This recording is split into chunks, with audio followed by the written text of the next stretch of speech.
That's right. It's time for the Dog and Chicken Show.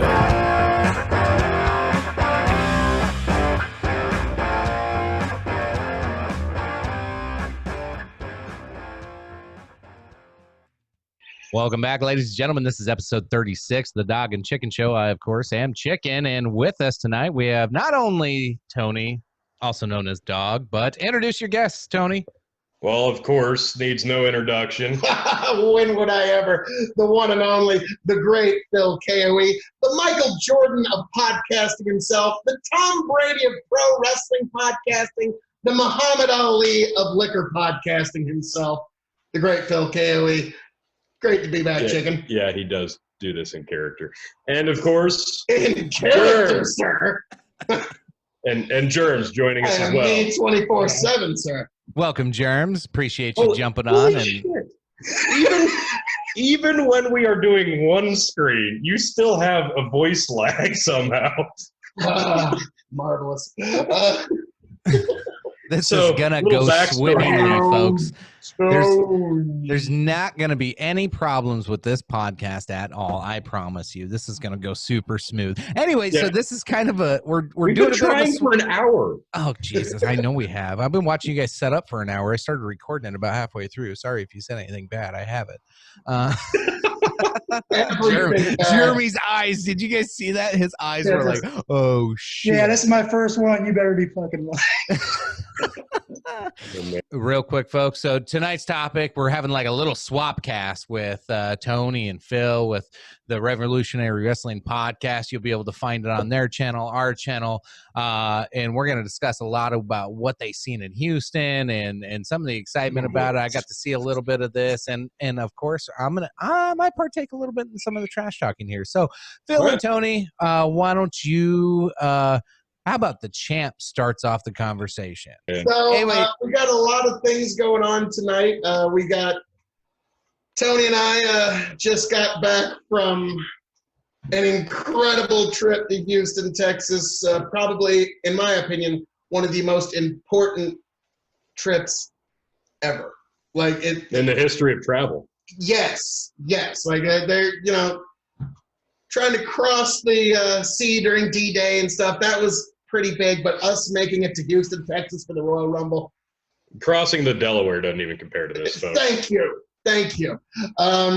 So your table sucks. Yes. So I just hope he doesn't try to stand up again. Shut up! But so we did that, and while we were in Texas, not a lot else really happened while we were there, right? I mean, there was no other real big news or anything worth covering while we were down there, right? No, I think pretty much just the Royal Rumble. That was it. Yeah, that was the big thing. Start, finish, end. That was Hold the phone. Oh, Jeremy's right. Pro Bowl. Yeah. There you go. Now we're getting somewhere. Oh, and Worlds Collide. We saw Worlds Collide. Yes. NXT Worlds Collide, too. Yep. I could have swore something else was going on in the world. I'm drawing a blank. UFC has a pay-per-view coming up. No, didn't they have an event Saturday night? No, that was a week prior. They had the Conor McGregor fight. Yeah, $60 for 40 seconds. So yeah, did you like that? That was like a terrible form of prostitution, wasn't it? Like today, let me think. Something basketball player, something president impeachment. Something. Oh yeah, the impeachment. Not a big deal though, right? Yeah, the impeachment. Wait. They impeached Kobe? Yeah, I think they no. I don't think that's where we were going. I think I know what it was. Bravo, Jeremy. You might have the line of the night. Here you go, guys. This is what I remember happening. You couldn't deny how much he brought to the team, no matter which team, which Lakers team he played on. Yeah, it seems like he was just the kind of athlete, the kind of star that was perfectly cast on the Los Angeles Lakers. Oops. Wow. Can I just be fired right now, please? Can I just all right, yep, bye. I don't really like a career. That's that, I understand slips of the tongue. Do you? One would think you would be pretty well trained against that one if you're in the broadcast industry. Personally, There's no G in Laker or Knickerbocker. that's fair. Yeah.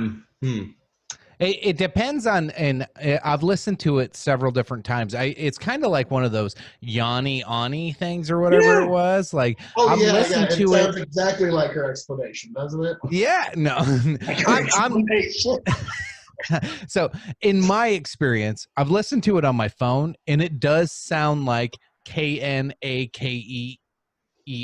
Like, I hear it on my phone that way, but when I listen to it on TV or in my car, that's not what it sounds like at all. So personally, when she explained that she said nakers, I got excited because who doesn't like people getting naked? Yeah, Am I wrong? Yeah. And, Tony, I would almost accept that explanation if not for the fact that I have ears. Well, that's my main problem there. Yeah. Well, how do you now Are we rated? there's also no. the other thing that's also happened this week was a little bit of an impeachment thing, like so we can, bird walk away from the shitstorm of four white people trying to talk about that particular subject. Sorry. Yeah. Hold on, before we bird walk away from the white people trying to avoid that subject, I have one more comment about that one. Okay. That's the hill you want to fight and die on. Go for it. Yeah. No. I just wanted to point out the hilarity from that lady. She made an apology on Twitter. You guys ever jump on Twitter just to watch the hate? No. I catch the articles that go, oh boy, did you miss this shitstorm? Read this, and then I scroll through. Yeah. Mine just got canceled. I inactive for 5 years. Yeah. So anyway, this lady, she tweets out an apology and explains that she was mixing up Knicks and Lakers, which whatever, that doesn't make, she's ignorant to sports. Sure. Whatever, likely excuse. But then the trolls hit. And like one of my favorite comments was Naker, please. Like it was great. It was just nothing but shit like that. Over and over and over. Open the door, expect someone to walk through. But so, all right, duly noted. Okay, now we can move on. Talk about the other big topic was literally just a couple hours before we started filming. The Senate has voted against any new witnesses, which that's basically it. It's over. We're going to be ending this impeachment debacle very soon. And in celebration. Yeah, I was about to say, we're like 5 minutes in and not one of us has a drink in front of us. I'm going to.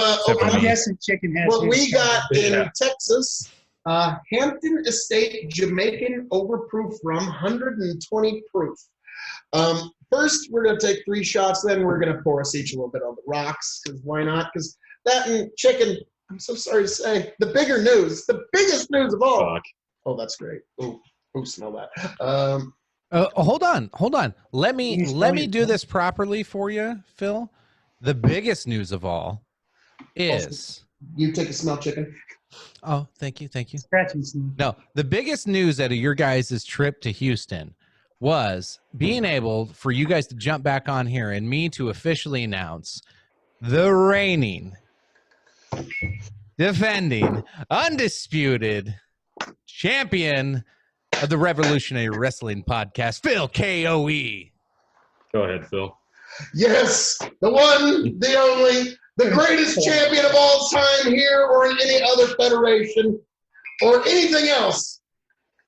Your King of Extreme, Phil KOE. I valiantly and bravely defended my championship in Houston, Texas, live at the Royal Rumble. Those folks there in that section, they got a 2-for-1 show. So Phil, if I might interject. Tell me, Phil, how does it feel? All the trash talking leading up to this, where Tony was going to be Tony Two Belts. You stopped this nonsense from happening. The KOE Nation and everybody across the world is thanking you, so we don't have to call Tony Two Belts. So how does it feel to stop it? Thank you. Thank you, my adoring public. I do appreciate, yes, I did stop the dastardly ne'er-do-well Tony from becoming Tony Two Belts. Would you like to say something, sir? I have plenty to say, but first, I need a fucking drink, so. Oh, all right. Well, guys, let's see how this hits. Hey, tomorrow. real quick, while you guys are cheersing to that, I am celebrating the coronavirus. Oh, no! Corona, don't drink it! Don't drink it! No! You'll die, apparently! Okay. That's how that works, right? If you put a lime in the IV, you'll be fine. Okay. That's how you cure it, Lyme Thank disease. God. Thank God. Actually, there's a joke around the internet that drinking alcohol will actually stop corona disease. That's not true at all. No, Lyme disease. Hey, we're doing what we can. All right. It's sweet as hell. Oh, yeah. Smells like syrup. Cheers, fellas.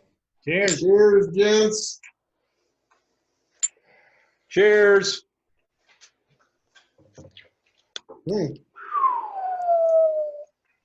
Oh, God, that's smooth. Does it have a smooth afterbirth? Oh, my God. It's still 120 proof. Oh, yeah. It's strong as fuck, but my God, that's smooth.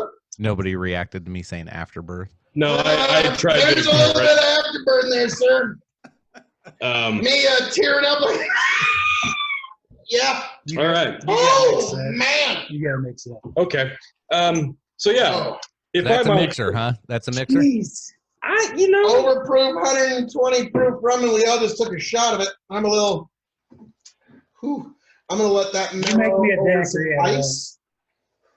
Oh, my God. I'm gonna let that A mellow daiquiri? over ice Oh. for like 20 minutes. A daiquiri would be fucking delicious. Yeah, let me try ice.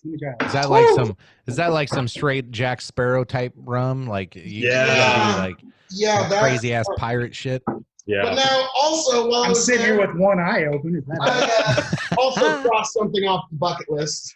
I didn't even get a chance to talk. They're here for Phil Bailey, Tony. He's the champ, Tony. You gotta wait your turn.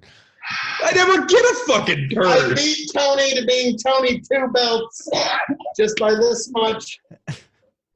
Oh, No. okay. Yep. No, hang on. Great so. Hang on. Okay. If I may, have the floor for a moment. Right after I point out the fact that I've been wanting this belt since I was a kid, and oh my God, I can't believe I got it. All right. You can talk about that in a moment.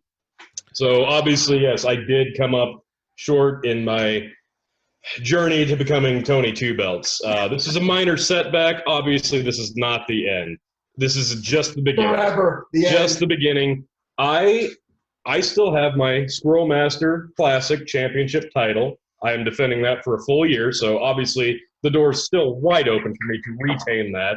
So hold on. You're holding that for a whole year because nobody is competing? challenging? No, I'm holding that for a year because the next tournament's not until next year. Yeah. So That's you Super have Bowl no season. challengers. Okay. Fair enough. Oh, there were 64 teams. We beat out 63 other teams this year. You We beat had the most 63 what? poundage. 63 other teams of 2 people we Pour yourself some defeated. rum, sir. And nobody, this is the 4th year we did it. Oh, that's sweet. This was the most weight of 5 squirrels ever in the 4 years, 9.06 pounds. So, yeah, really no other challengers for a full year. I am the champion, so I have plenty of opportunity to get this. The reason I was unable to fulfill my destiny, which will happen, was because this was a bit of a convoluted event. We did this obviously on site. So our predictions were the day of the Royal Rumble. We waited for the full card to become available for what we were going to actually be seeing live. We did our predictions in the motel room before we went to the event. We put them online. We did a lot of tiebreaker points and bonus points and surprise points, which is something we usually don't do, but the Royal Rumble is kind of a Santino special event. And yes, Phil threw in, usually we only pick like one surprise entrant. Phil wanted to do 3 this time around. And since we were there, why the hell not? Phil has been lobbying for Santina Marella to be a surprise entrant in the Women's Rumble since its inception. Perfect. Finally, Perfect. he got Santina Marella, which is Santino Marella in drag. he finally got it, and he got to see it live, so congratulations on that. I did. I was live to see it. And that's the main reason he won and retained. What was more important was when that happened, I was standing up like, I told you! I fucking told you! And everyone else around us was getting a bit, because I was cutting promos all night. Yep. The folks all around me were all like, yeah, some folks were behind Tony, some folks were behind me, and it was exactly how I would have wanted it to be. I was just cutting, folks, this Lacey Evans-Bailey match, while it puts Tony a little bit close to the championship, worry not, folks. Bill Cayley will hang on to his title, and it was marvelous. So, I can't see the big guy with the belt once again. So the one thing I want to note about Phil 2 belts here is I still have a belt. I will retain this. It's Philly 2 belts. Philly 2 belts. Okay, Philly 2 belts. Philly, to get his 2 belts, had to pay $400 to get his second title. Poor financial decision, I'm aware, but I don't care. You hold more belts than that. Yeah. We have not been contested in Really? own This belts. one was, You wait. He's We right. have not been contested in this own one belts. is to since commemorate UFC me and 100. Tony That's going right. to the Royal Rumble. And when I get this, this was to commemorate the fact that we actually went. This is proof. We were fucking there, man. Jeremy makes a good point. We have not had our tag team beer pong belts defended since 100. So we're probably overdue for putting those on the line. So this will be prominently displayed when I make some minor changes here to the Castle KOE. You're seeing my marvelous liquor cabinet, just a little bit of it over there. This specific belt is a personal favorite, I think, of both of ours. Oh, yeah. This is one that Andre the Giant held, Hulk Hogan, Ultimate Warrior, Macho Man, Ric Flair, Stone Cold Steve Austin, Bret Hart, Shawn Michaels. This one has a big leg. Undertaker. He's basically held every incarnation of that. Sid Vicious even. Lex Luger. And even this belt, folks, made an appearance in Playgirl magazine. I mean, that's huge. Yeah, that was what sold Tony on the whole concept. Pretty much. I'm sorry, I'm such a huge Hogan mark. Well, when I saw Hogan wore this belt, that's all I needed. And now it's yes. And I got this Ramos there. So this is kind of a epilogue, if you will, to our time in Texas. But I was going to say, just touching on the weekend as a whole, we obviously went to the NXT show the night before on Saturday, which was a pretty cool experience as well. But I sent you, I think, Chicken, if you can pull it up on Messenger, a picture of us getting the belt on the actual live stream of the Royal Rumble. Yeah, I did. I got the belt on the live stream of the Royal Rumble. So, Tony, you realize what this means. The Revolutionary Wrestling Podcast is now forever a part of professional wrestling and WWE history. It is. Basically, this is as good as the World Championship. Yeah, pretty much. I got it on the live stream. My brother, I sent him a picture in the video, and he's like, excuse me, that rum. Good, though. That was a little burpy, but he was, you even got the belt on there? And so he was actually pretty impressed that, I got the belt on there, and there I am. And if you pan down with your cursor just a little bit, you can see my phone. Other way. That's a kid. That guy with the beard. The blue one. Yep, there's my phone. That guy with the beard was massively tall and I'm not. Wider than me. And I'm a pretty wide dude. So he blocked, but I don't give a shit. I got the belt on the fucking pay-per-view, and that's all that matters to me. And so now, Chicken, you are. Don't play that. I don't fucking know what the hell that is. I know what that is. Don't play that. We'll have to go back on Pornhub. Yes, I know what that is. Let me sell it. That is. Never mind. I can sell it. You can sell the product. Chicken, I don't know if you're aware of this, but now you have very high-end celebrities on your podcast. Bill Cayley, King of Extreme, and Tony G. We are now forever burned into WWE and professional wrestling history forever. I really hope my newfound celebrity status doesn't change me. So other than all that great stuff, we obviously got to watch the event live. That was a bucket list thing for us. We got to do it. Chicken actually watched the Royal Rumble on the network while we were enjoying it live. So I'd love to hear some of your thoughts. Yeah, I did watch it. Okay, so I used to be a big WCW fan way back in the day, and when WCW died, a little piece of me died. Like I quit watching. Like I tried to watch WWE, and I saw everybody like jump back over, and everybody trying to make it work, and it kind of did, but it lost its flair. But then UFC got big, and I just jumped ship. I went full on MMA and full on UFC.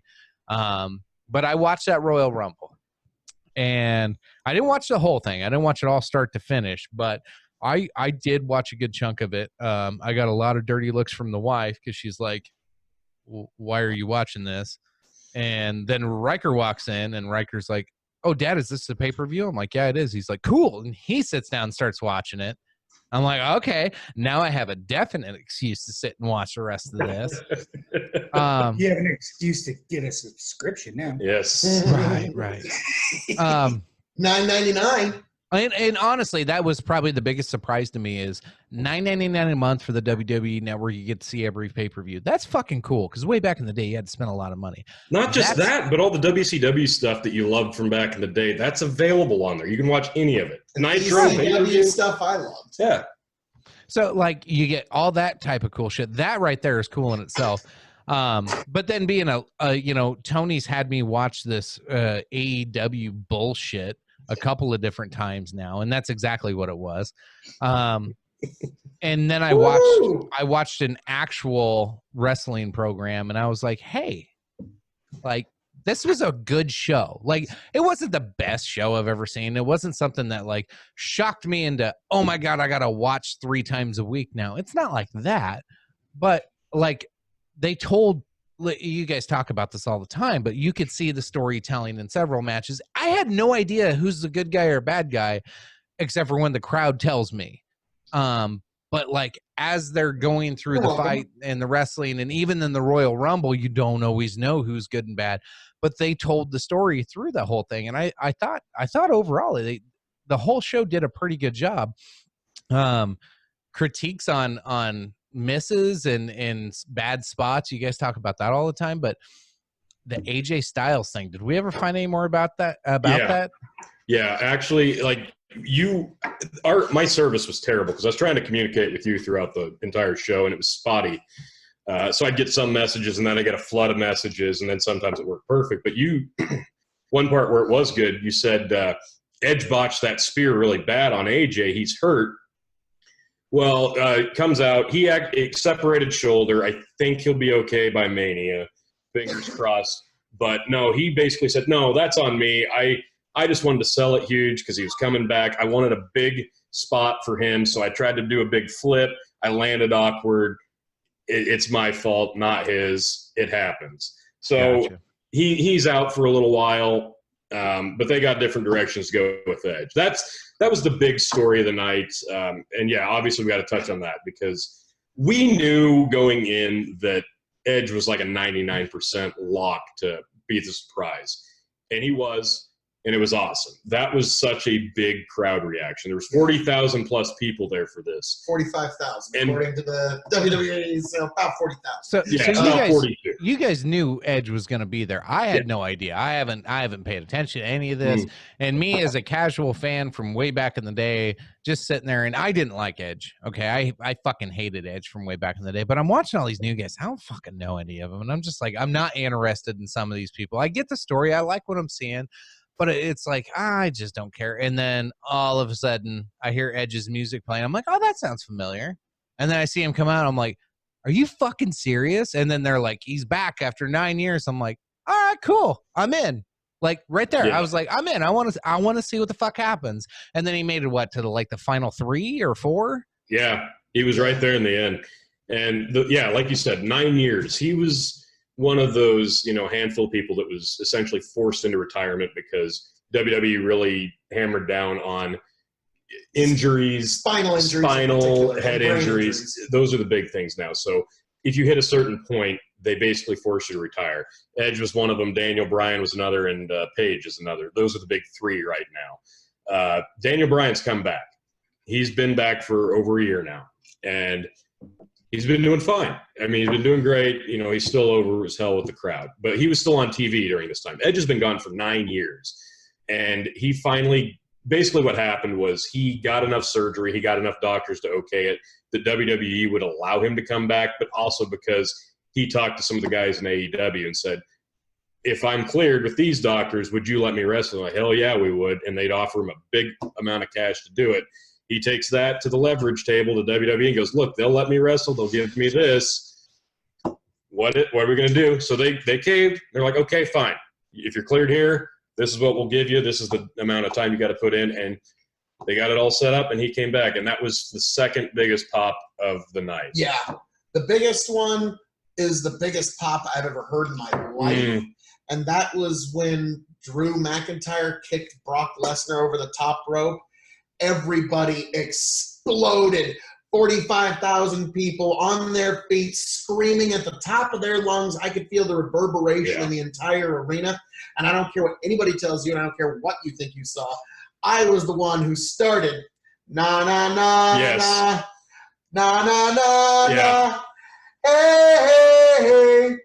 Goodbye. And then everybody starts doing it. I'm like, dude, one human being should not have this much power. It's true. He did. He absolutely did. And it's funny because Lesnar was his pick to win the whole thing. Yeah. 3 points. And he worked me to the point where I was wanting to see him. The best part about that was the fact that I honestly expected if he was going to do it, he was going to start and he was going to win it. I'm like, but he's probably not. They'll probably dump him at after 5, 6, 7 people, right? No, they had him beast mode 15 other guys before he got eliminated. He was there for half of the thing, destroying people left and right. And every time he would dump somebody over the top rope, the crowd would get mad.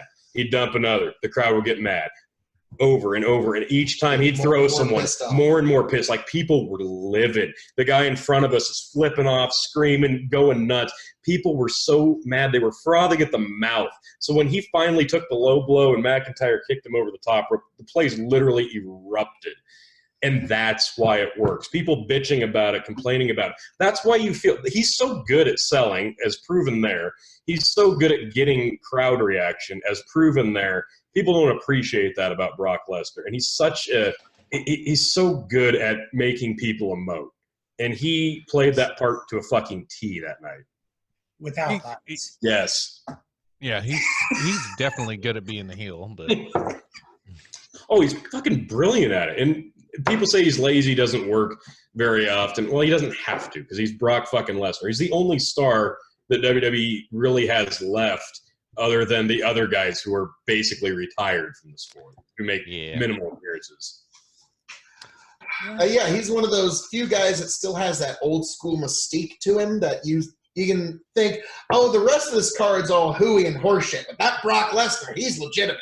And that's why he's got a place. Well, as proven, I believe you said that Riker's favorite is Brock Lesnar, did you not? Yeah, he was all pumped, and he was a little disappointed when Lesnar got kicked out of there. See? So was I, because I wanted to put the nail in the coffin of Tony G being able to defeat me. And Tony G almost took the belt up to the last second because he had Roman Reigns. I did. And that would have given him enough points to take the title. And I will note that I had Shayna Baszler to win the women's, and I had Roman Reigns to win the men's. And basically about 24 hours before the event, they made the choice to not give Baszler and Reigns the win. So I would have won had they not made the last-minute decisions. Yeah. Oh, wow. Yeah. I can verify that with a link if you'd like. Back to the Tony 2 belt thing. Tony kept hinting at it, and I was like, "Oh my god, I can't hear Tony call himself Tony 2 belts." Like, I tried to make a slide at you with the Becky 2 belts. I was like, "Oh, you trying to be like Becky?" But then, the man. So to help Phil prevent, not only was I thinking, do I throw my name in the hat and make some predictions for the Royal Rumble? I was really this close, But I was like, I'm not educated enough. I'm going to make some shitty ones. And you saw some of the texts I sent you, and afterwards I understood why some of my picks weren't going to be good. But I just decided that instead of making picks, I would just give Phil some blessings and some prayers and some goodwill to prevent Tony Two Belts from being a thing. So congratulations, Phil. Well, thank you, sir. I greatly appreciate, and the KOE Nation greatly appreciates. However, that said, that doesn't mean I'm not coming for it. All right. Well, we are on the road to WrestleMania, so the time is right. It'll be Get educated and get ready. Make your predictions for Mania. It will be right here if you should ever want a challenge for it. Sorry, Tony. You might want to watch it because I might go shoot some squirrels. I might go buy a belt and then take that one, and then I can be like chicken triple belt. No. I don't know. Like Chicken, you and I can start our own. We yeah. have a cross belt. Oh, my God. Oh God. We could introduce the Revolutionary Wrestling Podcast Tag Team Championships. But I'm going to have to start giving a shit about wrestling. All right. I Well, know, we'll right? work on that. How about we make an MMA belt? MMA prediction belt. I've thought it now, Chicken. You'll appreciate That's more this. expensive than wrestling. I have been thinking about doing such a It thing, is. and I was going to call it the World Combat Championship, otherwise known as the WCC World Title. Oh, my God. Nice. We're just going to ignore that again. Actually, that's not a bad idea, though. If you want to do an MMA prediction championship, we should do that on here. I think that would be ideal. I'll probably never fucking win it because I'm terrible at that, as my gambling history shows. But, yeah, you and Phil would probably trade that back. Now, as you have seen, I have incredible MMA clairvoyance in my BJ Penn Clay Guida fight. There, I was on film telling folks, if you only have money to pay your bills and feed your loved ones, put it all on Clay Guida going to the decision win over BJ Penn. And what do you know? Well, yeah, that's exactly what happened. So, hey, guess what? Phil's really good at That's about the last predicting time I a heard couple of it. washed-up guys fighting in a fight. Who knew? Yeah. I just call That's it probably not the one I would put exact the house on. fault, But. sir. Mhm. I'm going to have to study some rosters before I get into this shit. Oh, yes. Well, now, granted, Both sides. you know, Both fighting and tickling. it will take a long time for you to work your way up to be, a main event quality star like Phil KOE that can take a championship belt and a mere win. But So let's talk about Houston in You are general. elected, sir. yes, Who's been to Houston other than Phil and I? Either you Just the guys? airport, like Okay. nothing else. Nah, Never Houston. oh man, that's way too far into Texas. Yeah, it is. It is basically the ocean. Is that like Chainsaw Massacre territory? Is that what that is? that's a little far west. It's Gulf. It's Gulf. Yes, they live on the Gulf. Yeah. So what I did find interesting is everywhere we went, Tony and I were the only two people from Nebraska anyone had ever met. Like, it was pretty crazy. Like, you've never even met anybody? Oh, we're the first two humans we've ever met from Nebraska. We didn't think that was a real place. I guarantee if we gave everybody a map, we would not have been able to pick that out. There's Homo sapiens from Nebraska. No, Couple of no, we're all They don't know Amish. that we exist and we hate them. You know, it's like the lady who dropped us off was the Uber driver. Yeah. It's like, don't worry, miss. We turned the light off before we left. So, yeah, they could not. Yeah, there's like 6 million in Houston and like 1.5 in Nebraska. So she did not 1.2. understand. We're not even Yeah. close to 1.5. Yeah. You're There being is real no- generous. WWE There is numbers. no one city with a Yeah. million. WWE already announced it's 2 million. 2 million people in all of them here. So yeah, really our big takeaways from the trip were Uber is actually really fucking easy if you've never used it. Really handy. Cheap, way cheaper than a taxi, I believe. Hey, next time, Airbnb. Oh, Airbnbs Well, are it'd be nice to sweet. agree to. Uber's awesome. I have Lyft up here in Sioux Falls. I had Uber in Lincoln. Oh, loved them. Loved all of them. Dude, did you ask the Uber driver for any crazy stories? Like, that was always my favorite thing, was talking to the Uber drivers of like, tell me the craziest fucking trip you ever had. And I heard some doozies. We really didn't have much time because, like, the furthest we went was to and from the airport. So that was about it, which was like driving to York. It's, like 15, 20 minutes. But other than that, they took us, a mile or two, so we didn't have to walk because we were on kind of crunch time Saturday. But no, we Ubered from the motel to Specs, which is a massive liquor store. It's a giant grocery store set up that just has aisle upon aisle upon aisle upon aisle of different varieties of booze. There's a rum aisle, an Irish whiskey aisle, a Canadian whiskey aisle, a tequila aisle, a vodka aisle.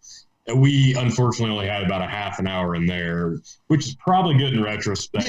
Yeah. We Sounds would like not have Phil been able spent to- enough money already, so. I might not have bought the belt. It If doesn't we had count as spent another duty- 30 minutes. It doesn't Let's count just as put it duty that free way. from Houston. But yeah, that's where I got this Hampton Estate rum, and actually it's right over there. Will you hand me that Del McGay mezcal? So real quick with that Hampton rum, what's your final like grading of that? Like we didn't get into that, and that's what you guys typically do on these liquor reviews. So real quick for the folks at home that are used to the Revolutionary Wrestling podcast, this is got a tiny bit of this into our podcast for just the rum review. Oh yeah, I'll send you the whole video clip. You guys can cut it and edit and post it however you want. But what did you guys think?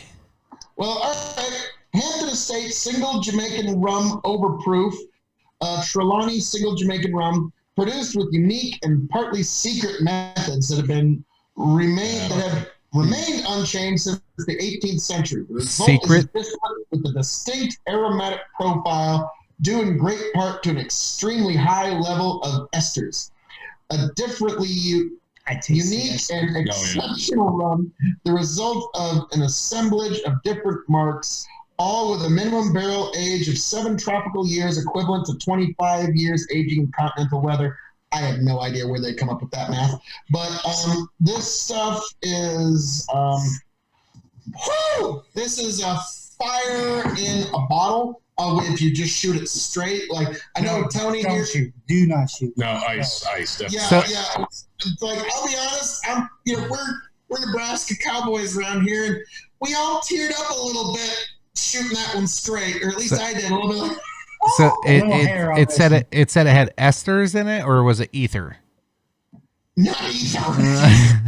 It looked like you guys were drinking ether there for a second when you first took that No, shot. this one we knows that Jeremy was saying, I smell the esters. Yeah. Good. But very sweet, Just very, now I very used to know. sweet. Yeah. This is a traditional way of making island rum, which is why I wanted to pick this one up in particular. And I can't find it around here, so that's the other reason. So, gentlemen, we're going to rate this on a scale of 1 to 5 stars for rum and brown spirits and bottom, middle, top shelf. Tony, I'll let you go first. In terms of rum, you've got a lot more experience in rum. As far as the rum, as far as the proof and the taste and the consistency of it, I think this is a 4-star because you can do a lot with this. I thought it tasted good straight. It tastes better on the rocks. And as you mentioned, what a daiquiri this would make. Yeah, 4 on rum. When we do second takes, we're going to do a lot of different cocktails with this. Yeah. What would you give it in terms of rum? 4.5. 4.5. 4.5. I mean, listen, we're people used to Bacardi. Yeah. Yeah, Captain Morgan. Maybe. Just, if you didn't get paid this week, Sailor Jerry. But Yeah. Fair Admiral enough. Nelson. I'm going to be honest. mix it and make it cold. Yes. Generally, Bacardi and Captain Morgan is my experience with rums otherwise, because it's really hard to get good rare rums around here, which is why I wanted to get one. 4.25, 4.25 star in terms of rum. Fine rum, you could do a lot with this. In terms of a brown spirit, Tony? I would say 4.5. It's thick. It tastes great. It nose is nice. It's diverse. You could do a lot with it. Yeah, I think that's fair. 4.5. What do you give it as a brown spirit, sir? As a brown spirit, just 4 because I'm not a rum guy, but it's going to hit you. Yeah. It's going to hit you. Yeah, this is, I'm going to agree with Tony, 4.5. Amazing rum. I actually also wanted to use this as an ingredient in a cocktail called Romulan Ale. You can actually make the drink from the Star Trek show. And you need to have something that's really overproof rum. And this one, because in the novels, it describes Romulan Ale as giving an almost instant drunk. I could see this helping you right along that way. Well, it's not instantaneous, but yeah, I don't want any more after It this. is a shortcut. Yeah, because this is a shortcut. It's a shortcut. I like that. Yeah. Yeah. Fuck me. It's good, though, man. Damn. All right. That's Last after 5 but not least, and also you got to realize, gentlemen, rum you have to drink within 4 to 6 months of opening it. Oh, yeah. So, all right. sorry, guys. Shouldn't be a problem. Yeah, I do apologize. We're going to have to be drinking a lot of this over the next few months. But bottom, middle, top shelf. I am going to, you might not agree with me. I don't know. I'm going to put this on the middle shelf because, one, it's a rum. It's a good rum, but from a aesthetically pleasing perspective, that really is not something that you want to promote at the front of a top shelf because it just doesn't look like it belongs. And if you're doing it solely based on aesthetics, this is a middle shelf. But I personally, I just don't put... I'm reserving my top shelf for like whiskey and scotch. So I think this is a good middle shelf. On the exact opposite note, I don't have a lot of rums to compare to. And this would be my top. Oh, yeah, that's fair. I was about to say, if you had just like, if you were such a liquor collector that you just had like a rum shelf, this would be on the top shelf. Yeah. And to that point, this bottle on the top shelf is going to draw attention. So. This one I'm going to put on my top shelf. It's going to, when we're done filming here, it's going to go right up there and it'll be on my top shelf. And so, folks, as I'm known to say around here, all that being said, give Hampton Overproof Estate single Jamaican rum overproof. There we go. Give it a shot. God knows we did. So, all right. More than one. Indeed. Hey, before you guys move on, while you're getting your next bottle ready, at some point tonight, while you guys are doing liquor reviews, I'm a beer guy, and I want to do beer reviews. Look at that. Hey, yeah, Jug of beer. big old growler. What do you got in the growler? What is it? This here is the boot from Abita. Abita boot? Now, where do you Das Boot. Where would you find this? Only in Louisiana. Abita puts out a lot of their beers out, but this wheat beer is only available in Louisiana. And I recognize what you're holding. So, this is a Metallica-inspired beer called Enter Night Pilsner. Well, contain yourself, Tony. Contain yourself. Yeah, I got to try this. So I happened to just run by this in a random liquor store in Minnesota like 3 weeks ago. I have not tried it. I've been waiting because around 3 weeks ago is when Phil was first saying, hey, we're doing liquor reviews. Jump on, join us, have some fun. So, however, I'm not ready yet as I'm still chilling this. But the can, I'm just going to show you the artwork on the can. This is fucking beautiful. Just this is probably the coolest can I've ever had of any beer ever. Like, you get a Metallica vibe, you get the fucking demon on there, and it's a Pilsner. What can go wrong? Like, this is gonna be great, right? It's gotta be. You haven't tried it yet. Nope, I have one sitting in the bucket, like covered nice right now. So I will let you guys do. Bucket and it'll chill faster. Can't wait to hear. Yeah, there's salt in there. Don't worry, bud. There's salt in there. Let you guys do your next review, and then I'll hit that bitch up, and then we'll move on to other topics and have some fun. Okay, he's actually had that. I've tried it as well, but he's picked that up before. So, yeah, we'll get your thoughts, and then we'll get his review of it as well. So that'll be perfect. All right. Yeah, I'm still hitting this rum. I know. Oh, God, you're still on the rum. Dude, it's 120 proof. Like, what do you want me to do here? Okay, well, while we're on the rum, let me just pull up a funny news story real quick, and we can discuss that while you guys sip along, and we'll keep this show I was going rolling. to pick up a second bottle of that. That was good shit. Any of you guys ever read this story?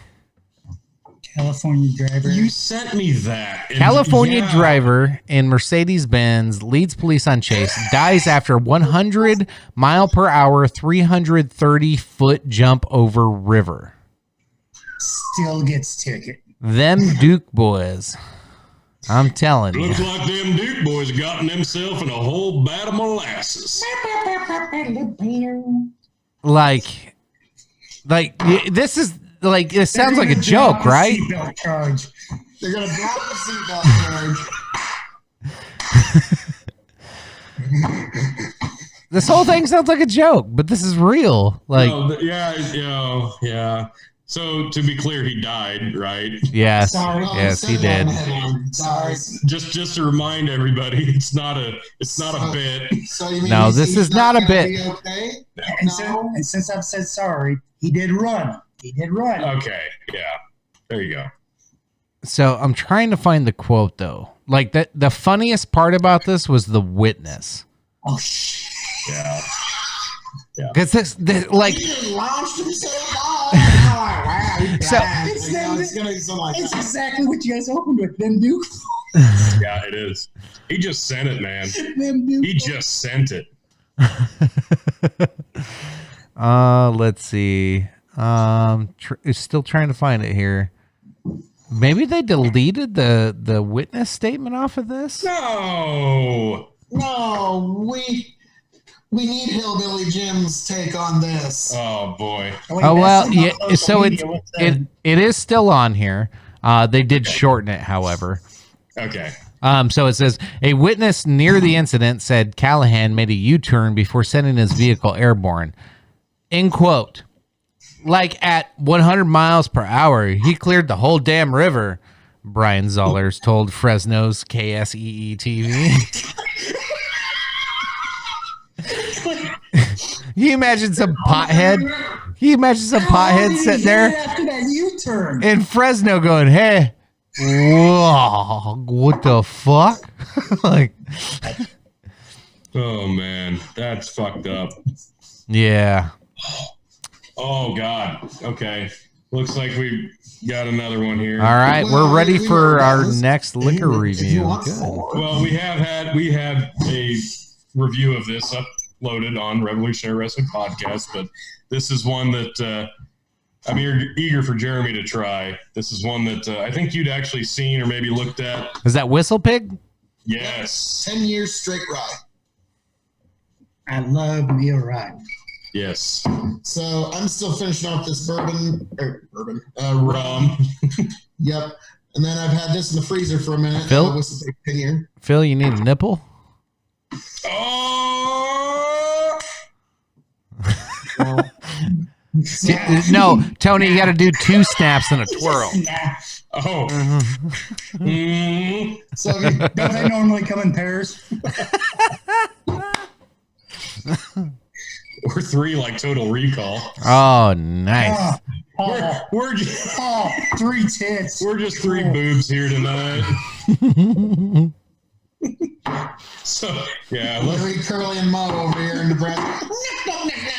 I'm obviously curly. The lighting is really appealing to my thick, flowing locks tonight. Go back to the Jerms, rest. I do apologize. I'm afraid you might be Shemp. Yeah, I think so. That's fucked up, dude. Nobody wants to be Shemp. It's not even Shemp. Oh, my God. How dare you? Peter Chris. Nobody wants to be Peter Chris. Not even Peter Chris. Shemp contributes. Yeah. That's a word for it. Contributes. So, give us your impressions on Whistle Pig Straight. Yes. 10 years, sir. How's that hit the nose? Cold. Well, Which- I have had In the freezer. This ain't That's the best review I've ever heard. How's that hit the nose? It's fucking cold, man.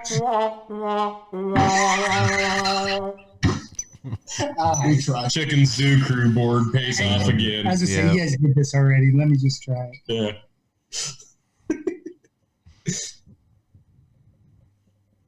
Holy shit. There we go. That's pretty Perfect. good. Nice. Yeah.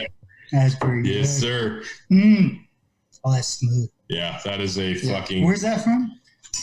Canada-Vermont. I know it's kind of a. Oh, the one they bought. Yeah. I got This is an international. it. Goodbye. Good. The farm stock we tried as well, Regular. which I was. like that about as good. I actually I can't pick which one I like better. Exactly. I really can't. Like they were both really good, but yeah, this is a really good one. If you like rye, pick up some whiskey Yeah. pig. I'm sending you with a little 50 milliliter bottle of the farm stock. It's already in my pocket. All right. You already- He wasn't fucking around. He just grabbed it and he's like, "Yep." But if you want to give me another, go. No, you didn't give me that. What the fuck are you talking about? This might actually end up being the drunkest podcast we've done yet. That's really No, this isn't the top 10 greatest video games of all time. Yeah, Not that yet. one was Oh, like video game. that one and the porn one. I was fucking smashed. dude. No, I didn't get nearly as drunk on the porn one as the video game one. Yeah, we were just drinking Caskmate Stout. Oh my I'm not gonna lie, guys. IPA Caskmate. Oh my I've god. been on a hard pause since the video game. Oh my I've got a god. lot of catching up. So That I video- should pull video up. game was intense, guys. Yeah, it was pretty intense. We were going after Tony on that one. Me and Phil kind of teamed up on him a little fuck bit all there. you guys. You know what? You just don't appreciate the fact the Cowboy Kid did not get the love it deserves. It's on the rare list. It plays perfectly still All right. to this day. You guys have all done this. All right. I'm just gonna give you one. I'm sure none of you three have ever fucking played it. All right. Uncharted Waters. Mm-mm. NES or Super NES. Play the Super NES because it can. So is save. this like the water world of video games with Kevin Costner? Like, No. like it's that bad, but kind of cool. But like, only some people like it, but most Are you people only hate getting it. that from the word water. Yes, he is. Yeah. I think so. Yeah. Uncharted Waters. Yeah. No, it's actually really cool. Think Drug Wars 1989.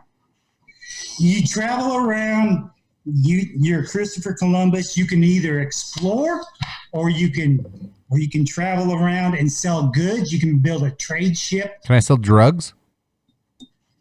It's not on there. Like I said, it's like Drug Wars. This is on You can NES.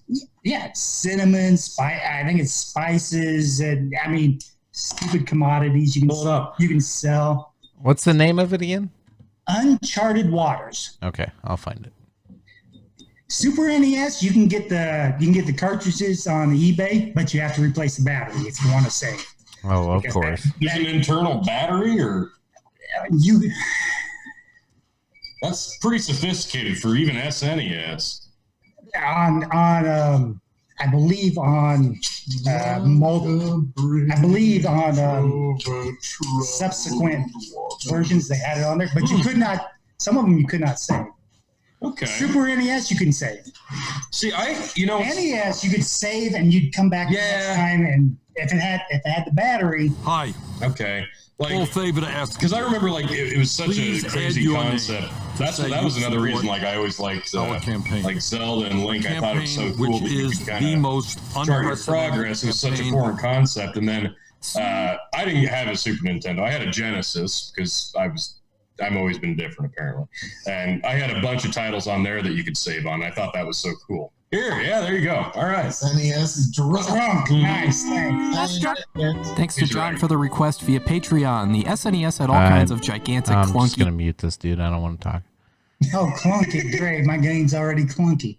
Okay, I'm already a fan. Actually, those are even pretty good graphics for Super Nintendo. Oh, not Aerobit. Romance of the. See, you guys are missing a lot of shit. Liberty or Death? Jesus. All right.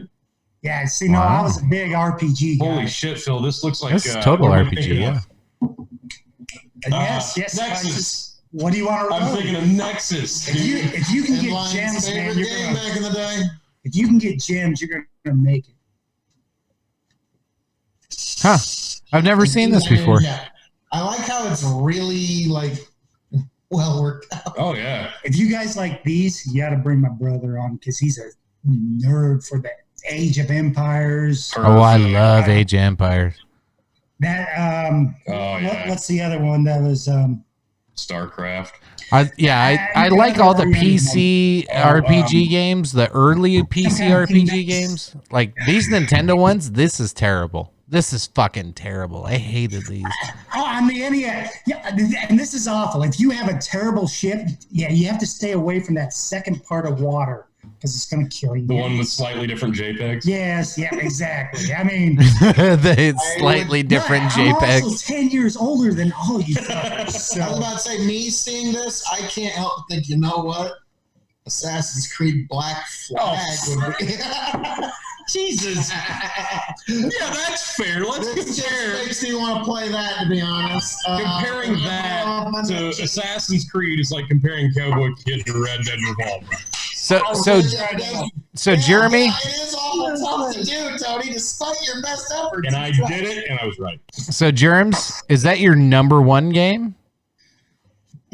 Or is that your Cowboy Kid pick that Tony had? Fuck you. Honestly,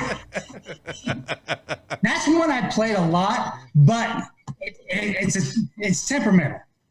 But Greatest video game of all time. That's probably the best explanation. It's probably my Cowboy. Give us your top three of all time. Greatest Just of all off time. the top of your head, not even thinking about it, shooting from the hip, top three. Video games? Yep. While he's thinking about that, folks, I'll have a little ticker up above. You want to see the episodes for the greatest video games of all time, you'll see it coming across for those of you on YouTube. For those of you listening on Spotify, Apple, whatever the hell you're listening to, yes. Anchor, all of the other ones, go back and check us out in our previous episodes and check out our video game review. It is quite long, folks, so bear with us, but it is quite entertaining. When you get to see the great brilliance of Phil KOE being absolutely right when he says that Skyrim is the greatest video game of all time. Wait, I get the stunning end, and I don't want you guys to spoil it for anybody who hasn't seen it. I get to just crush you all, and I still get comments. I get comments from random people of no fucking way, and they all get mad at me because I did not have Halo on any of my picks.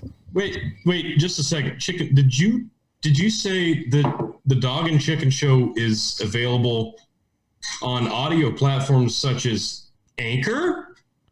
Segue. Anchor. There we go. There's where we insert the ad. There's more places to get the brilliance of the Dog and Chicken Show. But on the way here, Jeremy was telling me, hey, we need to probably record a new commercial because that one's a bit played out. I do. I'm not lying. I catch you guys on Spotify. I listen to you at work. I don't have time for the video, so Most people don't. awesome. I mean, you guys do pop up stuff. It's cool, but We need to update the commercial. Yeah, we gotta- can have some excitement. Tony, I gave you the script. Greatest thing ever, it'll fix your broken relationships and make your car run better. So in my defense, I gave Tony the script, and he was gonna make a new recording, and I never got one. So Okay, funny thing about that, he brought that up that like, okay, I've heard the commercial, need a new one. I'm like, you know what? Yeah, I was supposed to record a new one, and I never got around to it. And then I got the Revolutionary Wrestling podcast onto Spotify, and I'm like, I'm gonna record this fucking huge epic one. And then I basically did, the bland monotone, cut to the chase, get it over with real quick. That sucks, and then done. I'm like, God damn it! Now I have to have Phil do it because then it'll be over the top. So we should probably just have him record one for both. So people are like, you know what? shit. We should probably sit down and just pull up the script on the screen, record multiple versions of it, and Just change it up every now and then. KOE, he's down for anything, and I can, do a perfect take every time if you like. All right. That's not true. We ready to roll back in, or are we still? Yeah. Let's roll back in. So if Jeremy's ready, give us your top 3 video games all time, and I won't heckle you. They're dicks. They probably will. Video games of all time. Number 3, Jeremy. Number 3 video game all time, Jeremy. What do you got? Number 3, give me Uncharted Waters. Boom! Okay, Good placement. that's your Cowboy Kid. You can have one of those. That's okay. It's okay for him, but it's not okay for me. Fuck. Just because you haven't played. Yeah, that's fair enough. I played Cowboy Kid. It sucked. Fuck you. It didn't suck. You just sucked at it, and that's why you didn't like it, because there's a video game that the Great Chicken wasn't good at. So. Just like Tony not liking iPhones, here he is having a little hissy fit. Oh, don't even get me started on that horse shit. I said if you have an iPad, it's Jeremy's interview right now. Like you've got an overpriced Orchard. Good for you. These are Jeremy's questions right now. Okay, Jeremy, what's your number 2? You started it. All right, now we're going of all time. Not influential. Not all time. Your personal. I already put 3 as influential. Your personal all-time favorite. Your second all-time favorite game ever. GTA Vice City. Vice City. Nice. Good choice. Good Rockstar Games. Always in there. That game with the audio soundtrack. Yes. Ray Liotta. Yeah. Oh, and on the fucking the radio, who's the Maurice Chavez? No. I still remember that to this day. Now hold on. Which channel? Which channel?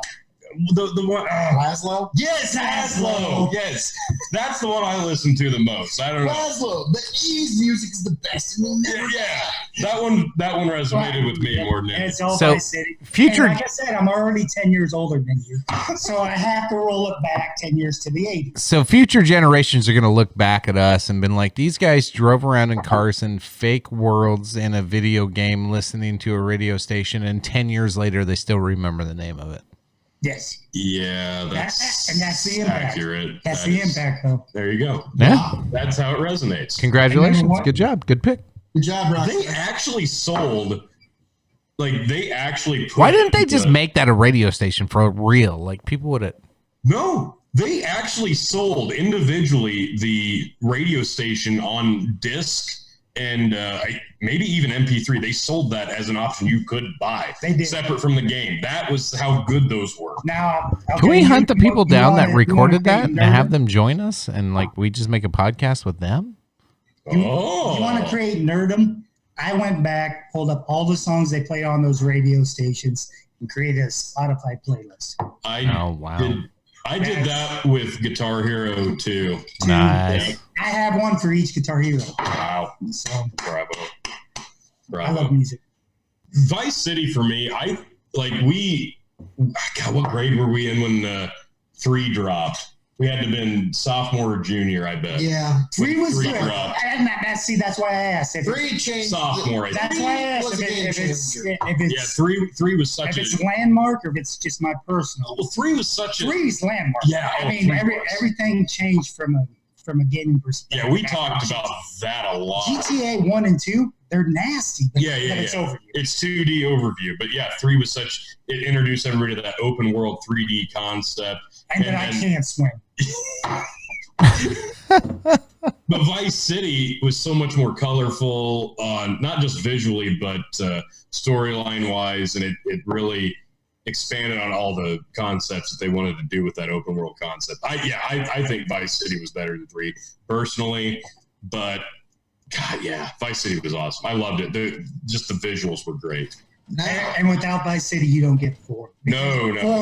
4's bigger than Vice City. Yep. Don't get me wrong, but for me, 3, I played through it. And Laszlo was on 5. And I had the highest percentage gamer score of uncovered.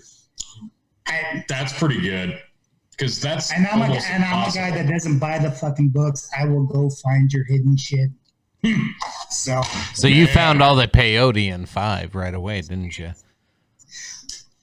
Play 5. There was peyote in 5? Oh my God. I didn't know this. Yeah. I didn't play 5. 4 pissed me off. Okay, there you go. You can I'm find. not a fucking taxi driver. I didn't really The first 45 minutes of 4 is me driving people around. Yes. I quit playing. Yes. Oh, I have Yes. a cell phone. What do you want? I agree. I want agree. you to fucking pick me up. No, It was the I don't story buy of crazy Nico. taxi. This is fucking goddamn GTA. It was the story of Nico Bellic in Liberty City. It was a great story. No. Shut Germs are absolutely right though, because so think about the other games that were coming out of the time. Like they were trying to compete with Grand Theft Auto. Like you had games like Driver coming out where that made the steering wheel finally fucking popular. You had a bunch of shit where they were focused on the driving, and GTA 4. Now, you may have hated that they made you drive like that, but I bet if you went back to GTA 3 and then went to GTA 4 and tried to drive through, it improved so much. Yes. Like that's where they nailed it, and then it just grew from there. But that was like vehicle driving from GTA 4 on was way better. GTA 3 wasn't terrible, but it wasn't as good. I think you just nailed it, because in 4, that's probably the tutorial. If you haven't played 3 or Vice City or 4, Yep. Yeah, because it was new concept. you have to drive around. It was a different concept. We have to. Yep. We I have was about to to. say, all the We have to kids teach are you too how to young to jack play a them. That's car. about it. Yeah, because 3 Vice and San Andreas were on PS2, and then And then 4 4 was on PS3. San Andreas. Yeah, that's not So And then, all right. But so they teach you how to drive, but I didn't hang with them. So that's fair. I already knew how to drive. All right, number 1, Jeremy. Skyrim. Thank you. Thank you. Thank you. Can I get It just. I don't think he was on camera when he It's said that, but the greatest fucking video game? wait. Your number 1 is Skyrim. Which Skyrim? Skyrim. There's Elder only one Scrolls Skyrim. 5. There's only one Skyrim. No, there's so many iterations of it though. But you're You're talking about lumping Morrowind, Oblivion, and you're all that. lumping all of it into one. Okay, that's fine. Skyrim is one comprehensive game. You never really got into it, but All right. oh, yeah, I'm sorry. Is the one of the most You only make that sound when you releases do- of all time across all different platforms. You can even get on Alexa and go, Alexa, play Skyrim. No, I kicked that bitch out of my house. You only make that sound when you do nothing in the game. The game is open for you to do anything you fucking It makes all want. kinds of fucking sounds. What are you talking Stand about? there and fish for 15 minutes. Just pull fish in. Now, I will say, like, yes, Jeremy, yes, you can't touch me right now. I have a level 236 Imperial. Yes. God, now we're gonna get dorky with this. Nerding out. You have doubled. You have not rolled over once, but twice. Yes, sir. Wait. Hang Wait. on. Before, The greatest wizards of all Yeah. time. Hold on, 100's Tony. What were you gonna say there? while I do appreciate like Skyrim's open world concept takes all that to insane levels, obviously, this is a guy that enjoys his D&D. Do you not? So the genre. Already the dragons, yes. There you go. Yes, already the dragons. I never played D&D, but I just thought it was fascinating that other people would. Like, our good buddy Endline was really into it. And I didn't know how to play the game, but I just thought it was fascinating that there were people way into dragons. And so I just, when Skyrim came out, like, this is awesome. This is like all that, but cool. Since I only got 3, can I give you an honorable mention? Please. Absolutely. Go ahead. You can fill 7 other spots if you really want. The greatest upgrading game ever, Final Fantasy VII. Ooh. No, I'm wrong. 10. I was never a big Final Fantasy guy. 10 with Cloud. So I couldn't tell you one way or another. Spears. It was just something that passed me by. What console was 10 on? That was still exclusively. That was PS1, I'm pretty sure. No, 10? 10 was 2. 10 was 2. 10 was on PS2. Okay. And still multi-disc. Yes, 7 was on 1. 7 was on 1. That says something. Yeah. That says something that was still multi-disc on PS2. If you could not perfect the jack kick, did I lose you? Okay. No, I get it. I'm trying to remember the last Final Fantasy I played. That was never one. I'm not gonna lie, that is the last one I played. Okay. When they started making Final Fantasy 10-2, no, that's called 12. You just keep adding them. The thing this is Final Fantasy 17 no. The thing that always bothered me about Final Fantasy was the fact that there were more Final Fantasies after the first one. Yeah, you'd think the first one would be the That's like it, right? Final Fantasy. Final Wait. Fantasy 1 should have been called Wait Final a second. Fantasy 1. Isn't that the ultimate?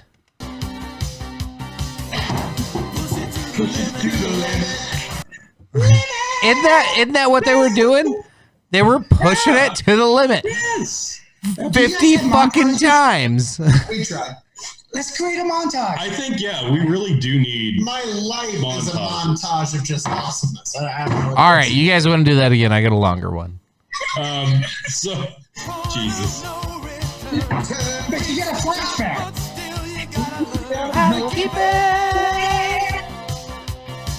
So now we've got basically, you need to do different shots of us like cleaning Phil's house. Shot. Now, hold on, I'm doing one on first.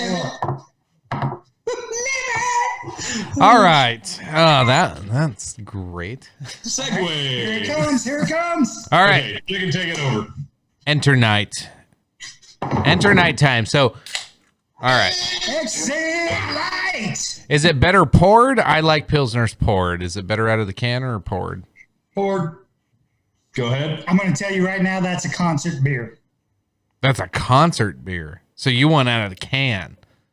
Yes, sir. All right. I'll try out of the can first. First, yeah. There you go. I'm a glass snob. Chicken, say something.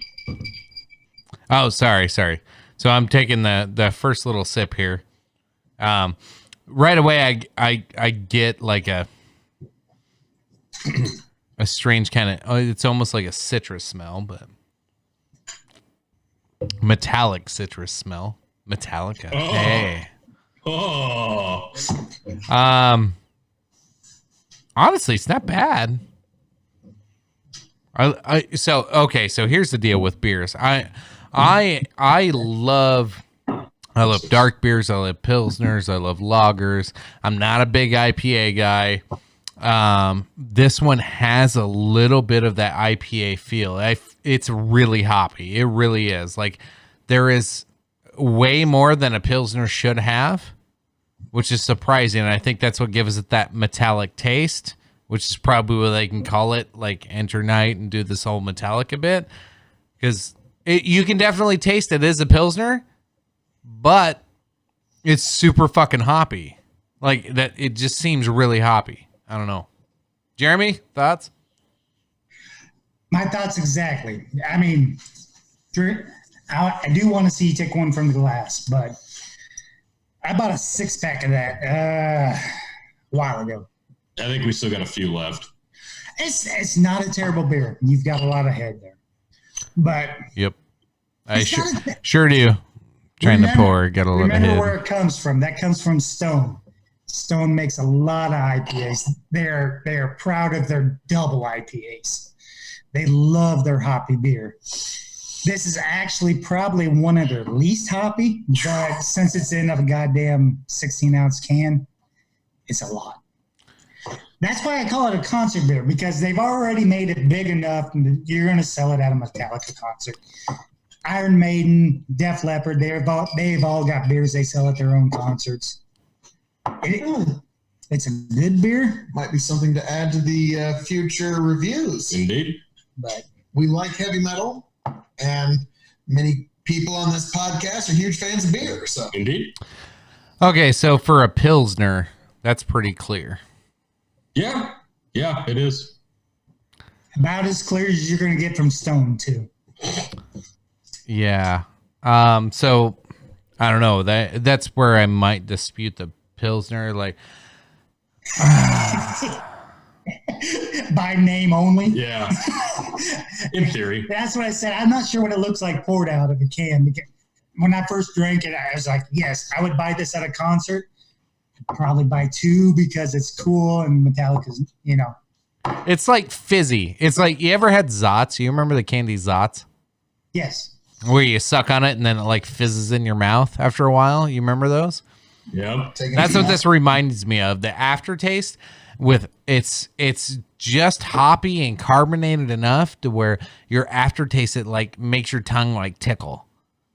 And like, not, it's not a bad way. I don't want to shit on it, but that's not what I expect from a Pilsner. That's what I expect from an IPA.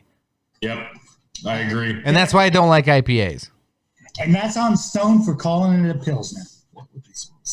God, it smells fucking metallic-y though. Like, I'm on my like 4th or 5th drink of it, and it just smells like metal. I'm not gonna lie. I only drank 2 in a row once. So I'm drinking. It's not a terrible beer, but I'm not gonna. Beer.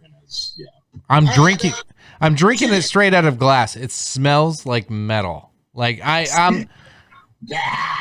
Still out of, but I mean, still out of the can, it's still metal.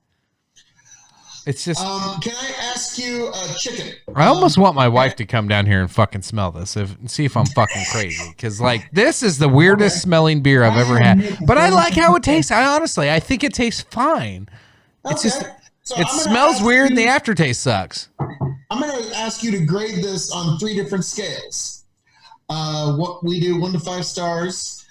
First scale is as an IPA. Second scale is just beer in general. And then is that a top shelf, middle shelf, or bottom shelf beer in your opine, sir? Okay. As an IPA first, if you'd be so kind. As an IPA, I really dislike IPAs. If this was considered an IPA, which technically it's a Pilsner, but it's... Forgive me. That's what they're saying. It's still all right, as a Pilsner, forgive me. Still hoppy.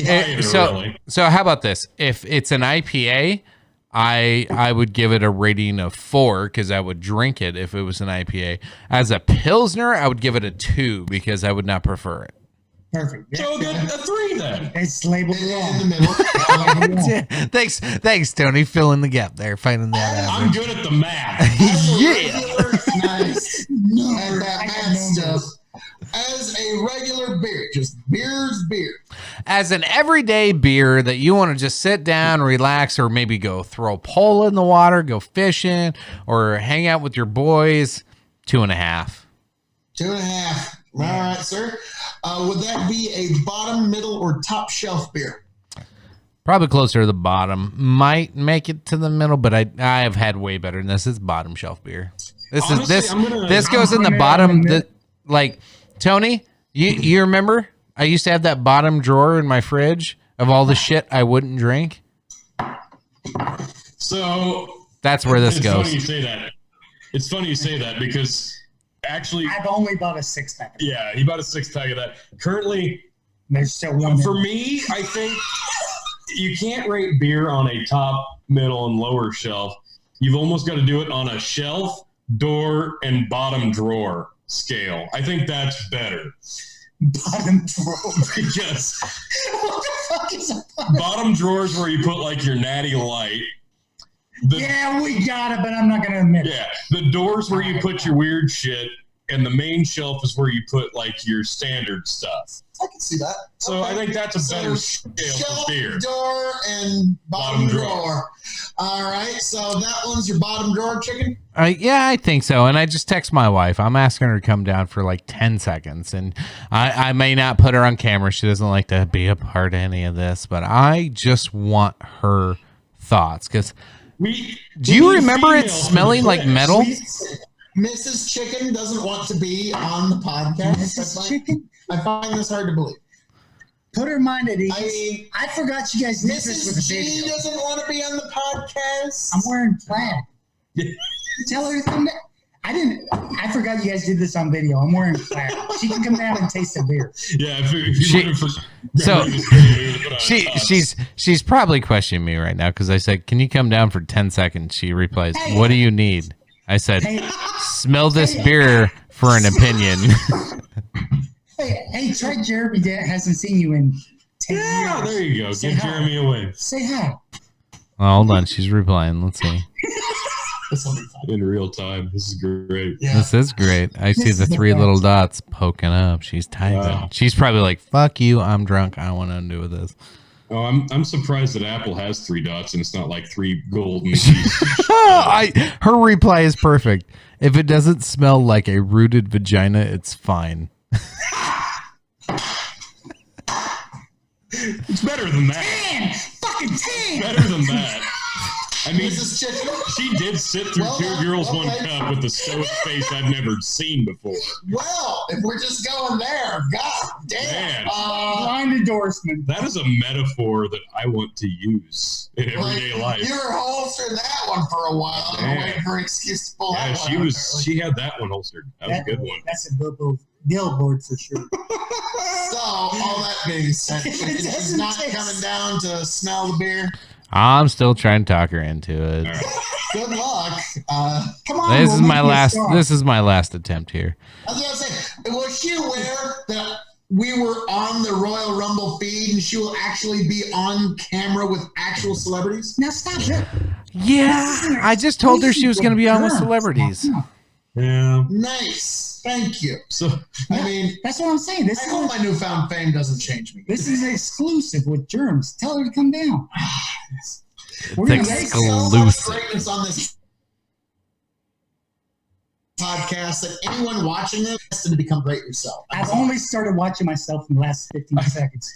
Don't watch yourself, Jeremy. Don't watch yourself. No, that's right. It makes it worse. It makes it worse. It is. I'm starting to posture. Yeah. Just welcome to the world of podcasting. I've got us on gallery view on our You guys about side. done? I can't suck this shit in anymore. You like the shirt, Germs? Pitter, pitter, patter. Well, nice. Hold on. Have you seen this video yet? If you're going to be a motherfucker, be a Christian mother. Nope, can't say have. Let's see it. Oh, you're going to love this. Eternity, motherfucker. I'm just trying to help you. I'm sorry, but I don't need your help. Yes, you do, motherfucker. You do need my help, sir. Can't you see that, you son of a bitch? Could you please just let me check out my groceries? Fuck you, I'm trying to help you, motherfucker. Wow, this is... You gotta ask Jesus Christ. I don't have to do anything. We're all sinners. Okay. He's not gonna force you to do it. You're sinning right now. No, I'm not, motherfucker. You fucking accuser. Get the fuck out of here, you fucking accuser. You motherfucking accuser. Get the fuck out of here. Wow. You motherfucking accuser. Accuser of the fucking brethren, you motherfucker. Motherfucker! This is what happens when you mix Christianity and vodka. No, Christianity and meth. I just want to get some groceries and go home. This is just motherfucking. She sounds like Bubbles' sister. Bubbles from Trailer Park. Something spooky here, boys. What are you doing, man? I'm trying to help him. He's gonna burn in hell. Down there fucking with them. Motherfucking Jesus Christ, they're trying to help you, motherfucker. Fire and brimstone. Do you fucking get it? Fire and motherfucking brimstone now. What is this? Let's get out of here. I mean, boy, it's not the way to do it. So being a manager in retail, I get how annoying this is because I deal with this shit sometimes.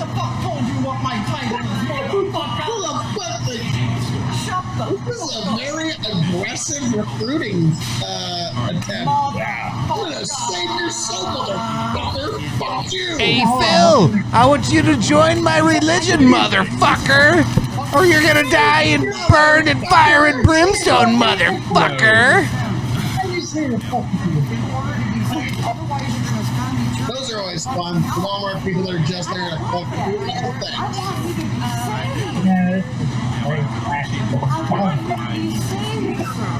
All right, we don't need to belabor it. It goes on for like 5 minutes of her screaming. She does go on to get arrested. She does get arrested. She goes on and antagonizes people across the entire store. And she doesn't stop. She just keeps going on it. She just keeps going on her meth rage. It's a meth rage. I was like, huh. Oh. Hey, Jeremy's saying hi. Sorry. Hi, Jeremy. Mrs. Chicken. Sorry. So, but yes, no, I have not seen that particular video. My God. You fucking accuser. You fucking accuser. How could you have not seen that video, you motherfucker? I'm trying to help you, motherfucker. Oh, can't you see that, you son of a bitch? I should have really seen How are you not aware of this video, motherfucker? Now, chicken. Are you living under a rock, motherfucker? Apparently, Father Mucker. Jesus. Wow, we're in a. Is that really a championship belt, motherfucker? Does anybody have a lighter?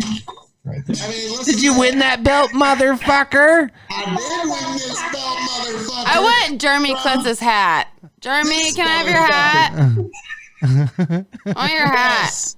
As soon as we get motherfucker technology going, we're right on that. Yeah, Jeremy, we want your hat, motherfucker. But yes, motherfucker, I did win this belt from you, motherfucker. So,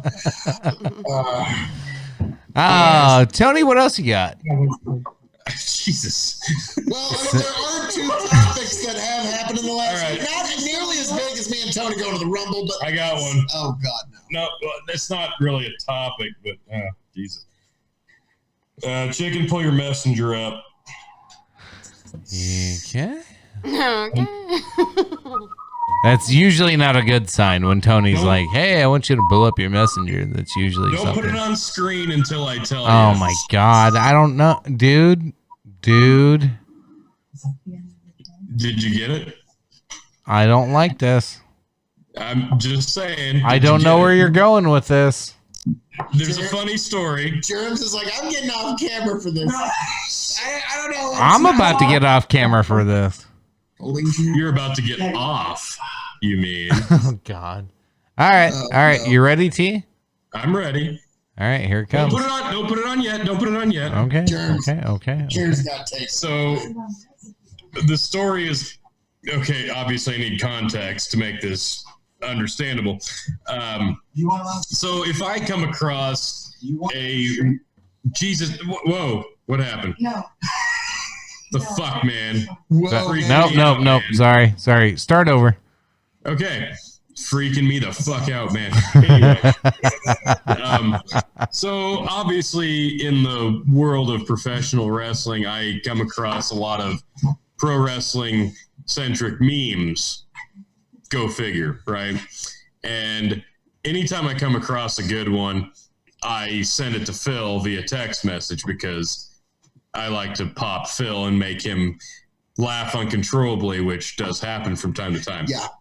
And if I find one and I send it to him and I don't get a response right away, it's not a great one. But if I get a response right away, I know it was a good one. And I sent this one to Phil. This is a Photoshop job. And I sent it to Phil and he's like, oh, yikes. Well, unfortunately, the image that I sent Phil also got sent to my boss. Oh, no. Shit. With zero fucking context behind it.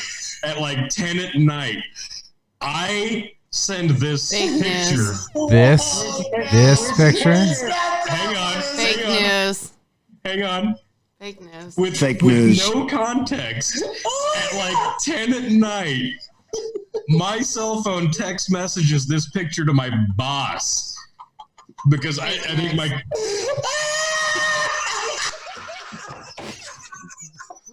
They're eating it up. They believe it. That's That's so cute. Look at them. They're so laughy and funny. Aww. Like, you sent that to me in the middle, like, dude, what the fuck? Like, I had to delete that out of my phone immediately. Like, dude, what the fuck? Where'd you find that? How are you, like, how do you want to know? Roman Reigns and Seth Rollins in a loving embrace. I'm like, no. A naked loving burn embrace. that from my brain. And no, there you go. To those of you listening on audio only, it's a Photoshop Which is picture. probably going to be the only place where you get this. It's a Photoshop version of Roman Reigns and Seth Rollins on a pure romance novel. All right, check it. You can take it off screen. Before we're So that goes to my boss at like 10 p.m. with no context behind it. So I have to explain that to my boss the next day. So how'd that conversation go? So I'm like, hey. Hold on. Let me be your boss. All right. Let's see how this goes. Let's go. Hey Tony, can you have a seat? Yeah. What did you want to talk to me about? So I got a couple of messages from you last night. Oh yeah. I just had a couple things to tell you. So that picture? Mm-hmm. Yeah. What about it? Can you tell me what the meaning behind or like the purpose of that picture was? Oh, the purpose of it, or the did you not get it? I mean, obviously. Like, why did you send it to me? Well, I feel like it. I don't feel like I should have to explain it. Isn't that obvious? Well, so the context with the prior text message you sent, like, really lines it up pretty well. And I don't want you checking inside my asshole. What am I supposed to do with the prior message when I said, "Hey, I'm loading empty." You're fired. You're fired. Oh, come on. I'm the power bottom. You're Seth Rollins. Burn it down. Right. Power So that's not bottom. exactly how it went. That's not how it went. How it really went was, hey, so I'm gonna do this one first, and then as soon as I'm done with this feed, I'm gonna get into that. And okay, you got me on. All right, fine. Oh, and by the way, apparently my 2-year-old grabbed my phone and decided. No! This is how it went. This is really how it went down. Worst excuse ever. Stop it. No, don't say that. Last night, but I stayed up all night. God damn it. This is how it went down. My 2-year-old grabs my phone and starts playing with it, and forwards. I don't know. Apparently, children are just born and know how to run touch screens these days, because he takes the picture that you saw and forwards it to my boss with no fucking context behind it. And I'm like, hey, so apparently my 2-year-old thought you needed that as well as my buddy who I was trying to fuck with. And he's like, oh no, we got a kick out of it. I figured that didn't go to the right person. I'm like, well, it did, but then it also went to you. So sorry. He's like, oh, we thought it was funny. I'm like, okay, good. Thank God. It's like, well, Tony's into some things. So No, it turns out he was already pouring 2 glasses of Chardonnay, and he's like, oh, that didn't mean to come to me. No. He was pouring 2 glasses of Chardonnay and going, you know? He's pouring 2 glasses of Chardonnay going, you know? Tony's not half bad. That's like the joke that says, oh, I sent a dick pic to my boss on accident. He called me into his office. He's like, so you know why I called you in here, right? Yeah, because I accidentally sent you a dick pic. Oh, accidentally? Cap that. Yeah. Because I beat you by 4. All right. So really what I'm trying to get at is Chickens fucked his boss so many times, that's why he's had to move. Yeah. Yeah. And the whole podcast shut down. Broke it. Not all heroes wear capes. No, they don't. They don't. Second. Let's see if you guys remember this guy. All right. All right, where you at? Oh my God. Internet has a new champion. Amazing. I've seen that, honestly. I've never seen that. I've seen it once. It's been a few years. But That's I like beautiful. how he's doing the little like bobbing and weaving while he's like, wow. So like, It's a woman. what a great story to be like, okay, I got my ass kicked the other night downtown. Wait, I got my ass kicked, but it was by the fucking Easter Bunny. So So yeah, what an amazing story. What an amazing video to go viral in. If you're going to get your ass kicked, you want to get your ass kicked like that, right? not Like, even by Santa Claus would be as good because like that's just a guy in a suit. This is a fucking Easter Bunny, dude. yeah. Unfortunately, all heroes must die. Oh no. Hey, what? No, oh, wait. What? Arrested after a hit and run when he tried to use costume to avoid capture. Oh. I mean, come on. He's Wait. basically Florida's Batman. Tony's staring at the tits in the top left. What? Yeah, there's That's like the top left and the top right. Let's be honest. Those are based on Chicken's viewing histories. That's what I'm wondering. That is the shittiest Florida man story I've I ever. was just saying, like, there's so many better Florida man stories. Yeah, but it's interesting. It's only interesting because it's the bunny guy. He should have been allowed to just go. No, we can't know his secret identity. This is him. This is him. No, You just outed Bruce Wayne, dude. You can't out his secret identity. No. Fuck that. Click on that one. No. Yeah, no, that. The one that took the bunny by fucking storm. Oh, I was thinking about That one? That's awful. That's a That's a gift right there. That's a gift, man. Happy Easter, motherfucker. All right, so I think we're at the point in the podcast where we can basically just go off the fucking rails if we haven't already.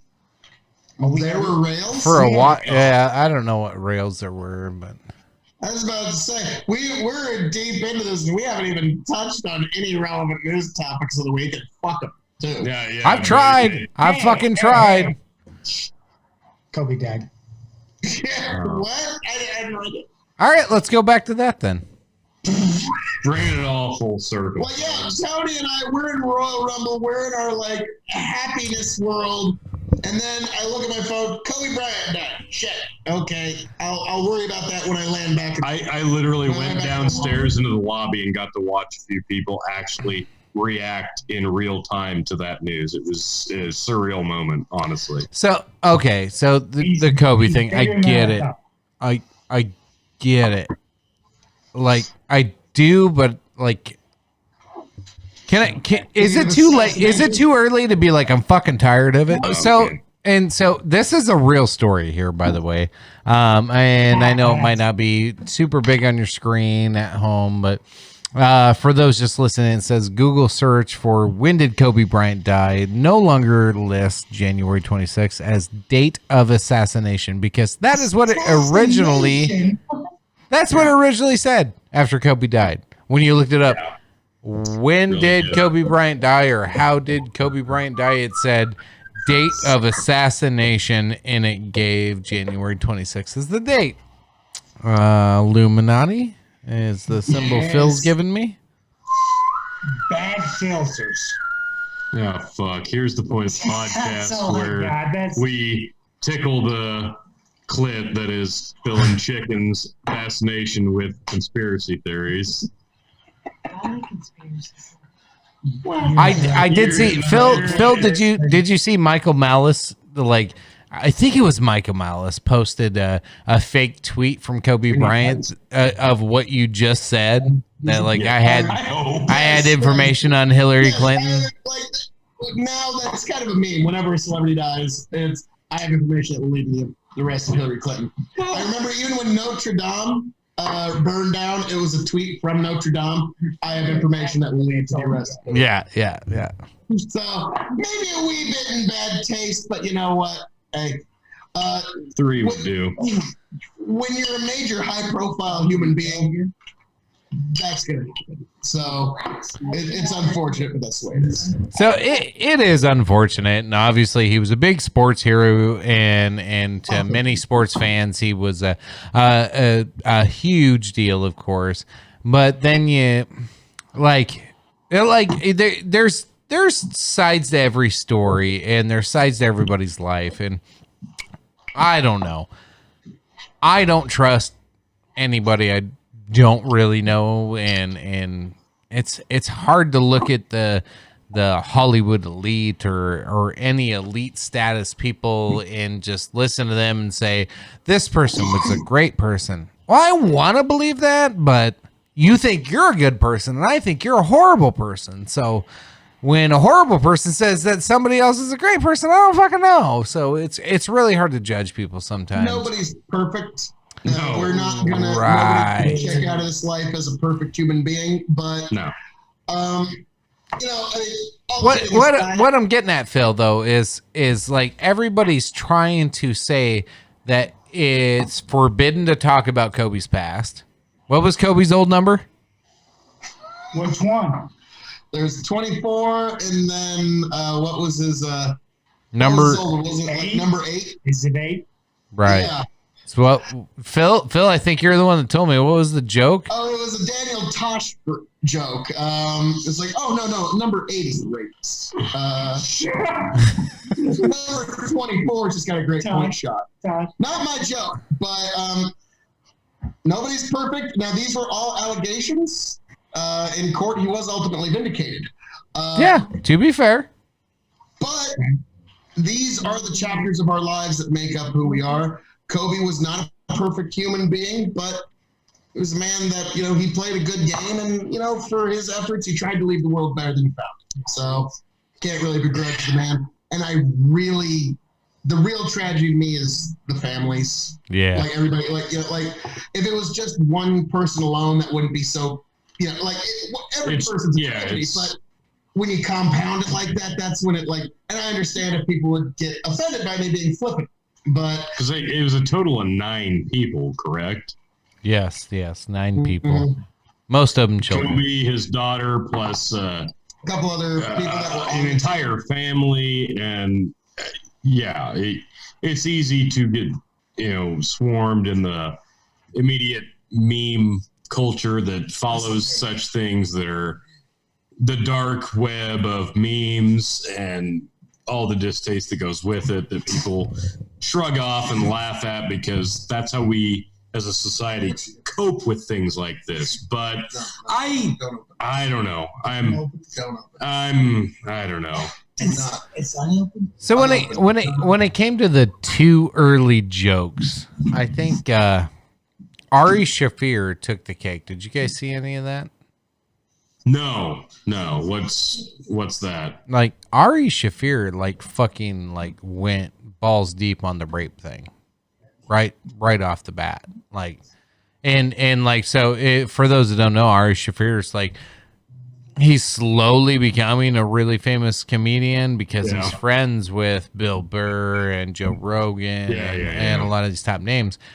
But he's also known for one that as soon as somebody dies, he starts fucking picking fun of him like within the hour. And so he held true to the Kobe thing and started poking fun. And everybody's turned their back on him. Now it's a weird world in comedy, right? Like you want to have that political freedom and expression and be able to shit on anybody at any given time because you might be right someday. It might be the right thing to say. But the whole like too soon, that's the thing. Ari Shaffir doesn't believe in that. I can understand that. I can totally understand that. And I can, in a way, I respect that because you have to be able to laugh at things in order to be able to move on. Like, I'm sorry. I know that seems kind of flippant, but that is a coping mechanism that a lot of people utilize. No, it's become a coping mechanism just in really just the culture that we are in 2020, because the coping mechanism with pretty much anybody who is eccentric in social media in general, the coping mechanism is don't sorrow in anything, make light of it immediately to deal with it. That's kind of where we are as a society. Yeah, I think so. So here's what's happening. So Ari Shaffir's had multiple shows canceled. So like New York Comedy Club has received multiple death threats because of the jokes that he's made. And he actually posted a video. I'm trying to find it right now, but I don't know if we need to play it because apparently it's that goddamn controversial. I don't know. Maybe it is, maybe it isn't. We'll be the judges of that if I find it. Jokes are jokes, people. Whether they're good jokes or they're shitty jokes, they're jokes that people are trying to make you laugh. I mean, I'm sorry. That's the reality of it. Like like Patrice O'Neal said before he died, you have to respect where a shitty joke comes from because it's an attempt to make a good joke. So, like, to me, can't get too offended, I suppose. No, you have to become numb to a lot of the jokes, just in this day and age in general, because if you can't look at really anything without a certain amount of satire, you're going to be a part of the offended PC culture that takes everything far too seriously. And unfortunately, death is a part of that. Yes. But, you know, I just really feel for the rest of the family, the survivors, all that. Kobe was a public figure, so people are going to be mentioning him in flippant ways for the next 50 years. That's just the way it is. And I suppose that is an interesting way to reach immortality. Kobe Bryant was I can't put him on that Mount Rushmore with your Michael Jordan, but he's right there, is he not? Because everybody knows the name Kobe Bryant. You associate that name with basketball, and he absolutely has influenced the old game of you throw something at the trash can. Kobe! That's been the meme the last week. Dave Chappelle. Yeah. It's ingrained. It's ingrained in society. So, you know, all that being said, Kobe. Yeah. Cheers. Clink here. Clink. My flippant assholery aside. Is that the? I'm trying to clink chicken from states away. Oh, sorry. There you go. All right. So here's the. I believe this is the Ari Shaffir video. Oh, he was the first, right? This will age well.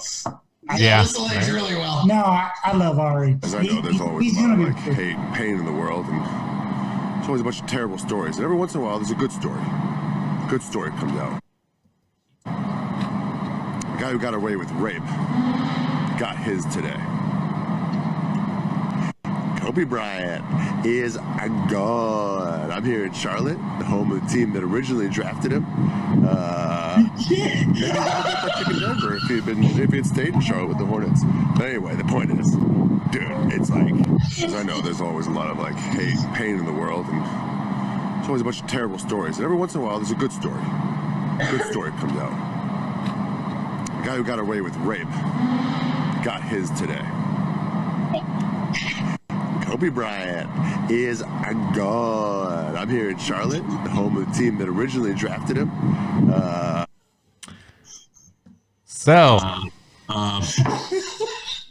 love Ari. And he's going to be the first one to say that. Wow. This is okay. So real quick, Germs. Loves that expensive joke, but goddamn, like me, I was at least trying to keep it within the bounds of right. context. No, and that's almost like That's just kind of just. See, you think of Howard Stern. What was Howard Stern 20 years ago? Howard Stern was the jock, the shock jock, right? So, Germs, you know Ari Shaffir. Is this out of line? Is this what he does? Yeah, this is mild. Yeah, this is exactly in line with what he does. Yeah. Mild. Ari Shaffir is the guy that mollied his own friend on his podcast just because he thought it'd be funny. Yeah, he's. Yep. Do we even need to bring up his amazing racist sketches?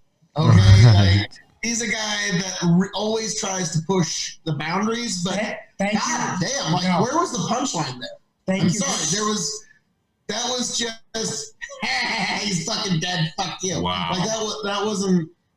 You know, it's. Wow. You know, like damn. Now, granted, I get trying to be the first, but that's just being first for the sake of being first. That wasn't even like. Was he first? I would think so. Now, granted, this is the internet. That was the first at that level. Yeah. High of 11. that was a whole new level of fuck you right there. That was pure. Here's a bet. How many years is it going to take before he is allowed back onto the Joe Rogan podcast? 2 months. Tomorrow. 2 months. He'll be on next Fight Companion. Tomorrow. 2 months. 6 months. 2 months. He's talking now. He's on them right now. So why did you do that? Joe loves him. Yeah. Is that what? Did you really mean that when you did that, Ari? Is that when you've got the backing of Joe Rogan, you can pretty much do no wrong today. Yeah. All right, let's wrap up with a couple of news stories real quick. Yes. So let's get back to this. No! The coronavirus! Don't drink it, chicken I read an article today where they think this was man-made. It was man-made. The coronavirus. Get up here. Yeah, get up here. If you know, I heard this was man-made. Like, I'm not joking. I heard this from a reputable source.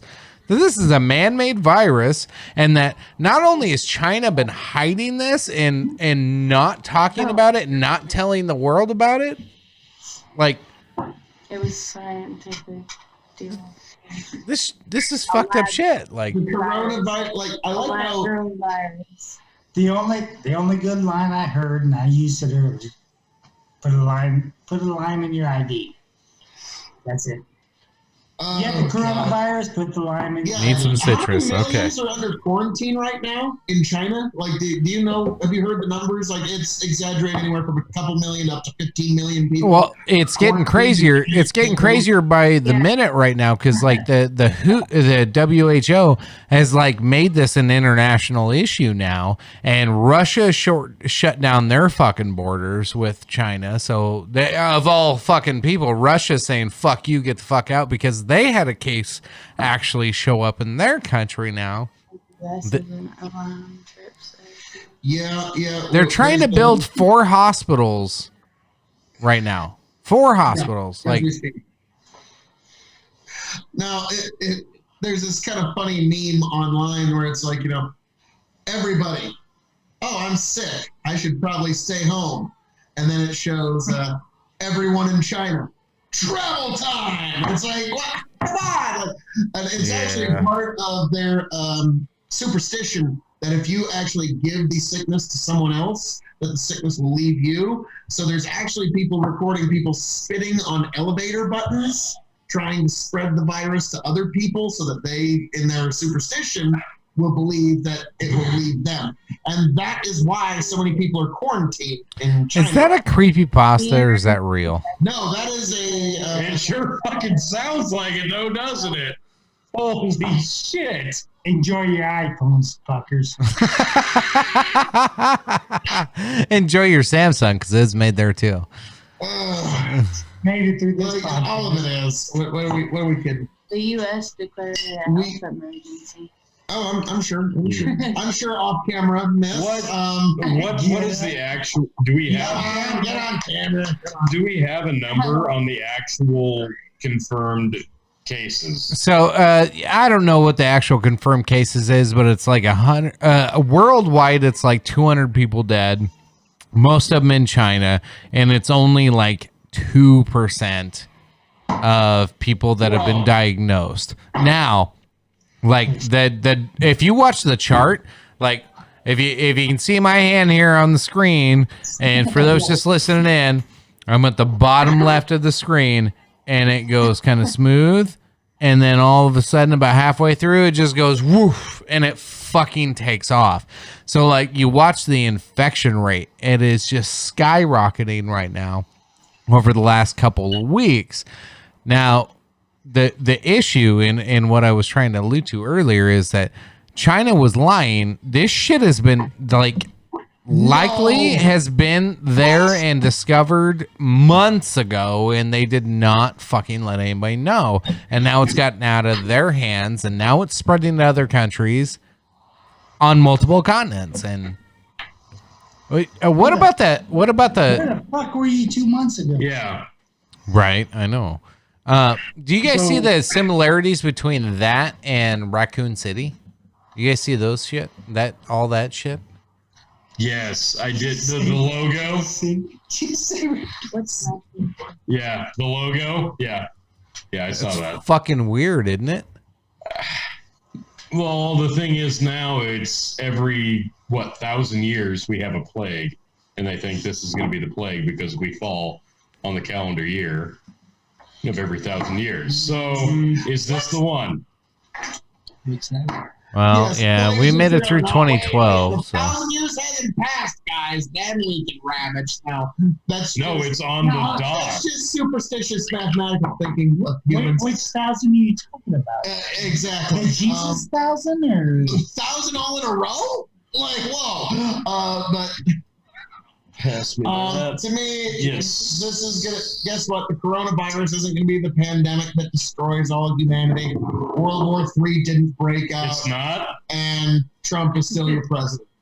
So you just broke so many hearts. Sorry. I could say I won't. Here you go. Guess what? It ain't changing. Nothing's changing. I won't say it. Now, Phil, tell me. You're gonna wake up tomorrow morning, and the water is gonna come out of your faucet, and the lights will turn on. It might be blood. Phil, tell me that's not weird. The Umbrella Corporation. Oh my God. Yeah, that's unfortunate. That's unfortunate. No, it's like when It's only no.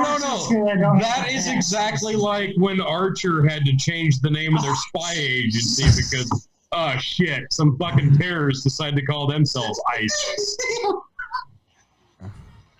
Yep, Archer. Yep. Well, fuck, we can't be spies now because some assholes overseas had to call themselves ISIS, so fuck, now we gotta go crazy and come up with something new. Yeah, well, Resident Evil. All right, had to be Resident Evil. And the way it spreads in the like the novel of Resident Evil is similar to what we're seeing today. It's a little creepy. Yeah, I changed my vote. Greatest video game all time, Resident Evil.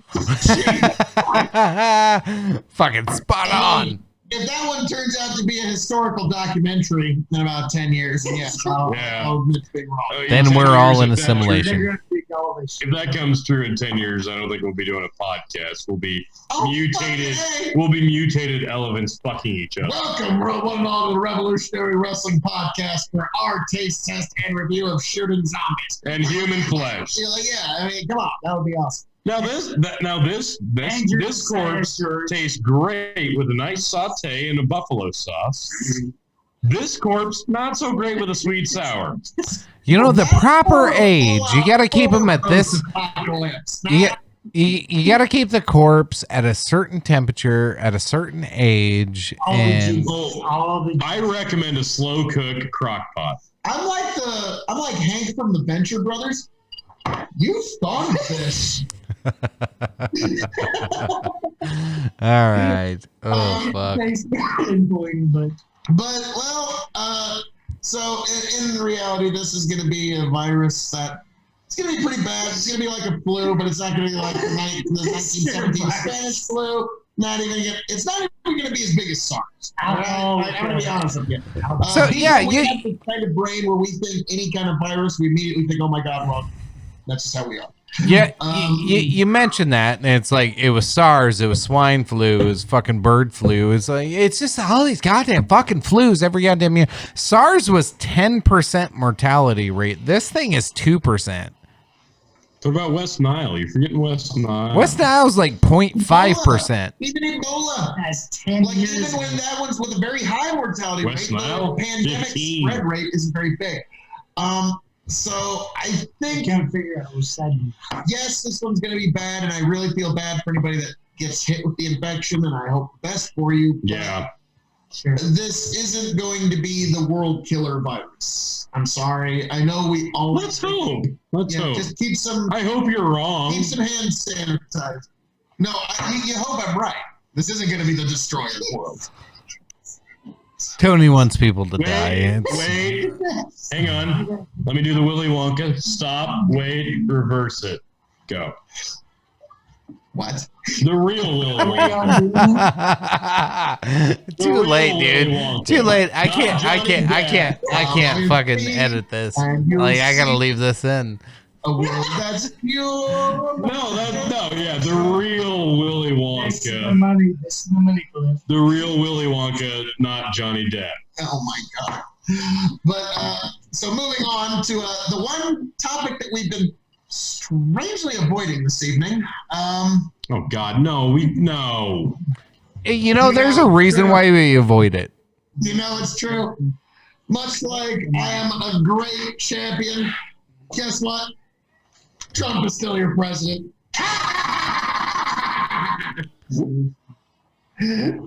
That's not what we're trying to avoid. The impeachment's over. What's that? That's not the part we're trying to avoid. We're just trying to avoid hearing it. Like yeah, so I sum it up this way. Like, I have a big family, and sometimes you have that family member that calls you once a week, and you know exactly what they're gonna say, and you know exactly what's happening, and you know you don't care, but you're supposed to listen, and you're like, oh my God, this is like a fucking Trump impeachment. All right. Am I wrong? That's what it feels like to me. It's like that fucking family member that like, fuck, I have to listen to this, but I don't want to. Can I have a week off? Can I not care? Can I not care for a fucking week and not answer the phone? So much winning, you're gonna be like, President Trump, we're tired of winning so much. I don't care if he wins. Let you stop winning. I don't even care if he wins anymore. I don't fucking care. You have something you'd like to share with the class? I'm doing a hand up. I'm doing a P money. I'm doing a P money. No. You know what he's doing? He's doing a. Say it. It's true. It's true. It's true. It's true. No, I'm doing a P money. I'm raising my hand. Check out our Rumble review. But no, this was my. I actually posted this 6 hours ago, it tells me. This is my, after we got to the point where, okay, the impeachment process is done. This is what I said after all the nonsense that we've discussed over various weeks of the podcast. This is just what I threw down. At this point, I'm numb to any wrongdoings by any of them that I just want it over with. Much like I felt when this was first announced. Presidents and VPs do shady shit with foreign entities all the time, constantly. And most of it is stuff that we, the public, either don't need to know about or don't want to know about. The difference here, Donald Trump didn't have all the branches' approval. The only reason Biden did was because they just didn't give a damn. Trump is such an entity that everything he does is looked at with a different intent. So in the end, this didn't accomplish much, in my opinion. Obviously, I'm probably wrong. The anti-Trump crowd, will herald this as a stain on the GOP, and that's fine and dandy. The GOP is brushing this off their shoulder and business as usual. Me over here, I'm just actually looking forward to seeing who the Dems put up against Trump for the election. You know, the thing that will actually have some implications on who leads the nation. Feel free to tear this apart. I'm basically just checking out for the week. I'm going to go sample some nice variety of Glenlivet tonight. Pretty stoked. Well, I do understand that. We're getting to the point of fatigue of all of this. And I think fatigue set in like weeks ago. Yeah. Yeah, I mean the Democrats. The House fucking drug it through the mud so badly. Like it was terrible. If they would have actually moved forward and sent the articles of impeachment over sooner, rather than hold them up, they might have actually got the witnesses vote. Maybe. But they pissed off enough folks that it's like, fuck this whole thing. And so now, here we are. Trump is still your president, and he is going to be running for re-election against some real charismatic political dynamos like Elizabeth Warren and Michael Bloomberg. I just don't see how he's going to out-charisma this. Or they go to convention and they bring Hillary in. Oh, running with the steel chair. Hillary does the Brock Lesnar at the Money in the Bank. Like, no, I'm sorry. This is a real possibility. This is a real possibility. You called that. You called that. I did. That will actually tear the entire Democratic Party apart. Dude, the Democratic Party is already torn apart. She didn't get one single vote, and she walks in at the convention. They've already torn themselves apart. It is torn apart. You look at every poll that they have. You are either Bernie or bust, or you're Biden or bust, or you're Warren or bust. Like they're fucking just dividing themselves so badly. They're asking for. Fuck you. Why the fuck is it or bust? You know what's funny is none of them are busty. None of them. And they did all the balloons roll there. No, that Democratic Party has split itself so badly. You have the Bernie voters that are so goddamn that you have liberals and you have leftists. Like Bernie's the leftists. They're like communists. They're fucking way out there on the fringe. And then you have everybody else that's kind of closer to that liberal mark. And of course, the DNC doesn't want a Bernie, but Bernie's getting the people. But like, what is it? 58% of Americans don't want socialism. Nice to meet you. So Bernie won't win. Bernie won't win. Bernie's not going to win even if he gets the nomination. His window was in 2016. Right. And so the DNC's not going to let Bernie get the nomination, just like they screwed him over 4 years ago with Clinton. They're going to screw him over again, even though he's the one leading all the polls right now. So you're going to get this fucking guy Biden who just admitted on stage that I'm old as fuck and I'm going to pick a good VP. Because he needed to admit that. He had to. He goes, if I get elected, I'm going to pick a VP that's young enough to take over for me. It was a little more tact than that, but not much. First line, I'm old as fuck. One of my favorite shows, as much as I hate to admit, our cartoon president, Stephen Colbert is the writer. This is really all Joe Biden should have done the entire time. Hey everyone, do you remember Barack Obama? I was his vice president. I'm Joe Biden. Joe Biden, that's it. Like that should have been the long and short of it. Like he shouldn't have said another fucking word. Wait. This is me opening and closing the Joe Biden campaign. Yep. I was the VP for Yep, there, closed. Yeah, I was Barack Obama's vice president. You remember him? How many times can I say Barack Obama? I'm the old white guy, and I was his VP. Yeah, vote for me. Vote for me. So you have a Democratic Party that's not only fucking that up, They're pushing Bernie out. Bernie's their only goddamn hope, and they know Bernie can't win, so they're pushing him out. They're fucking Tulsi over, which Tulsi's like the goddamn Democratic dream. I don't understand why they fucking hate her so goddamn much. She's everything they should want. She doesn't support the right wars that line. Oh no! If you ask people, she's a fucking Republican in Democrats' clothing. Fuck her. Which 4 years ago she is the model Democrat, and now all of a sudden she's a Republican. I don't fucking get it. But yeah, they're at war with themselves, and they don't know what they want, and they don't know what their constituents want. It's a fucking mess. It's a snake eating its own tail. Yes, it is. It feels like the Republican Party back in 2012 when they were in a civil war, tearing each other apart, looking for who's going to lead the heart and soul of the Republican Party. And whether you like it or not, it's very strange. Ron Paul getting screwed over in the 2012 convention like he did. Pissed everybody off. Well, Ron Paul and Donald Trump, I don't think they've ever even met, and I know they don't like each other.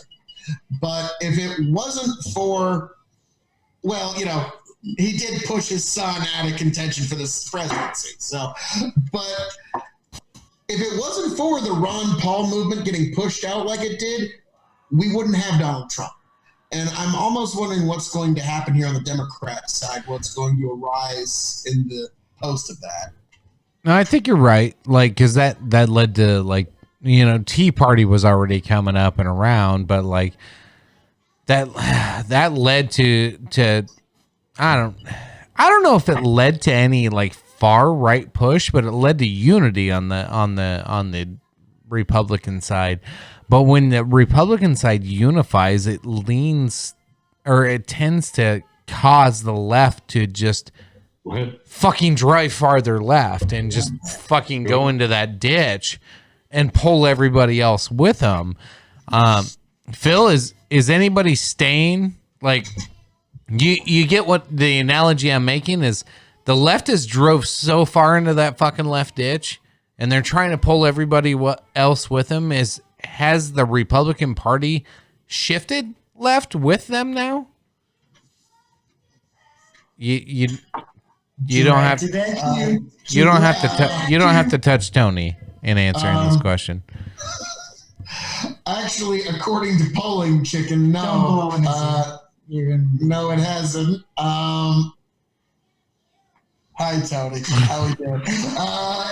According to polling, no, people aren't staying in the middle. We are actually more divided on any given issue than we have in the last 20 years. Yeah, I was like, yeah, this is uncomfortable. So it's just hi, Tony, how are we doing there? But no, there is nobody in the middle anymore. They always joked about the silent majority, and that's just nonsense. I've never really believed it. It's like whenever a politician wins an election, they always talk about reaching across the aisle. And I forget the commentator that said it, but it was very well put up there, where it was I don't know why we act like we want this bipartisanship. No one actually believes it. No one really wants it. But for some reason, we just love it, and we're going to reach across the outlet. So we have become much more tribalistic. Let me just ask this question. As a nation. Let me just ask this question. Hate me if you want, but as you'll chastise me in a second, but as a true moderate,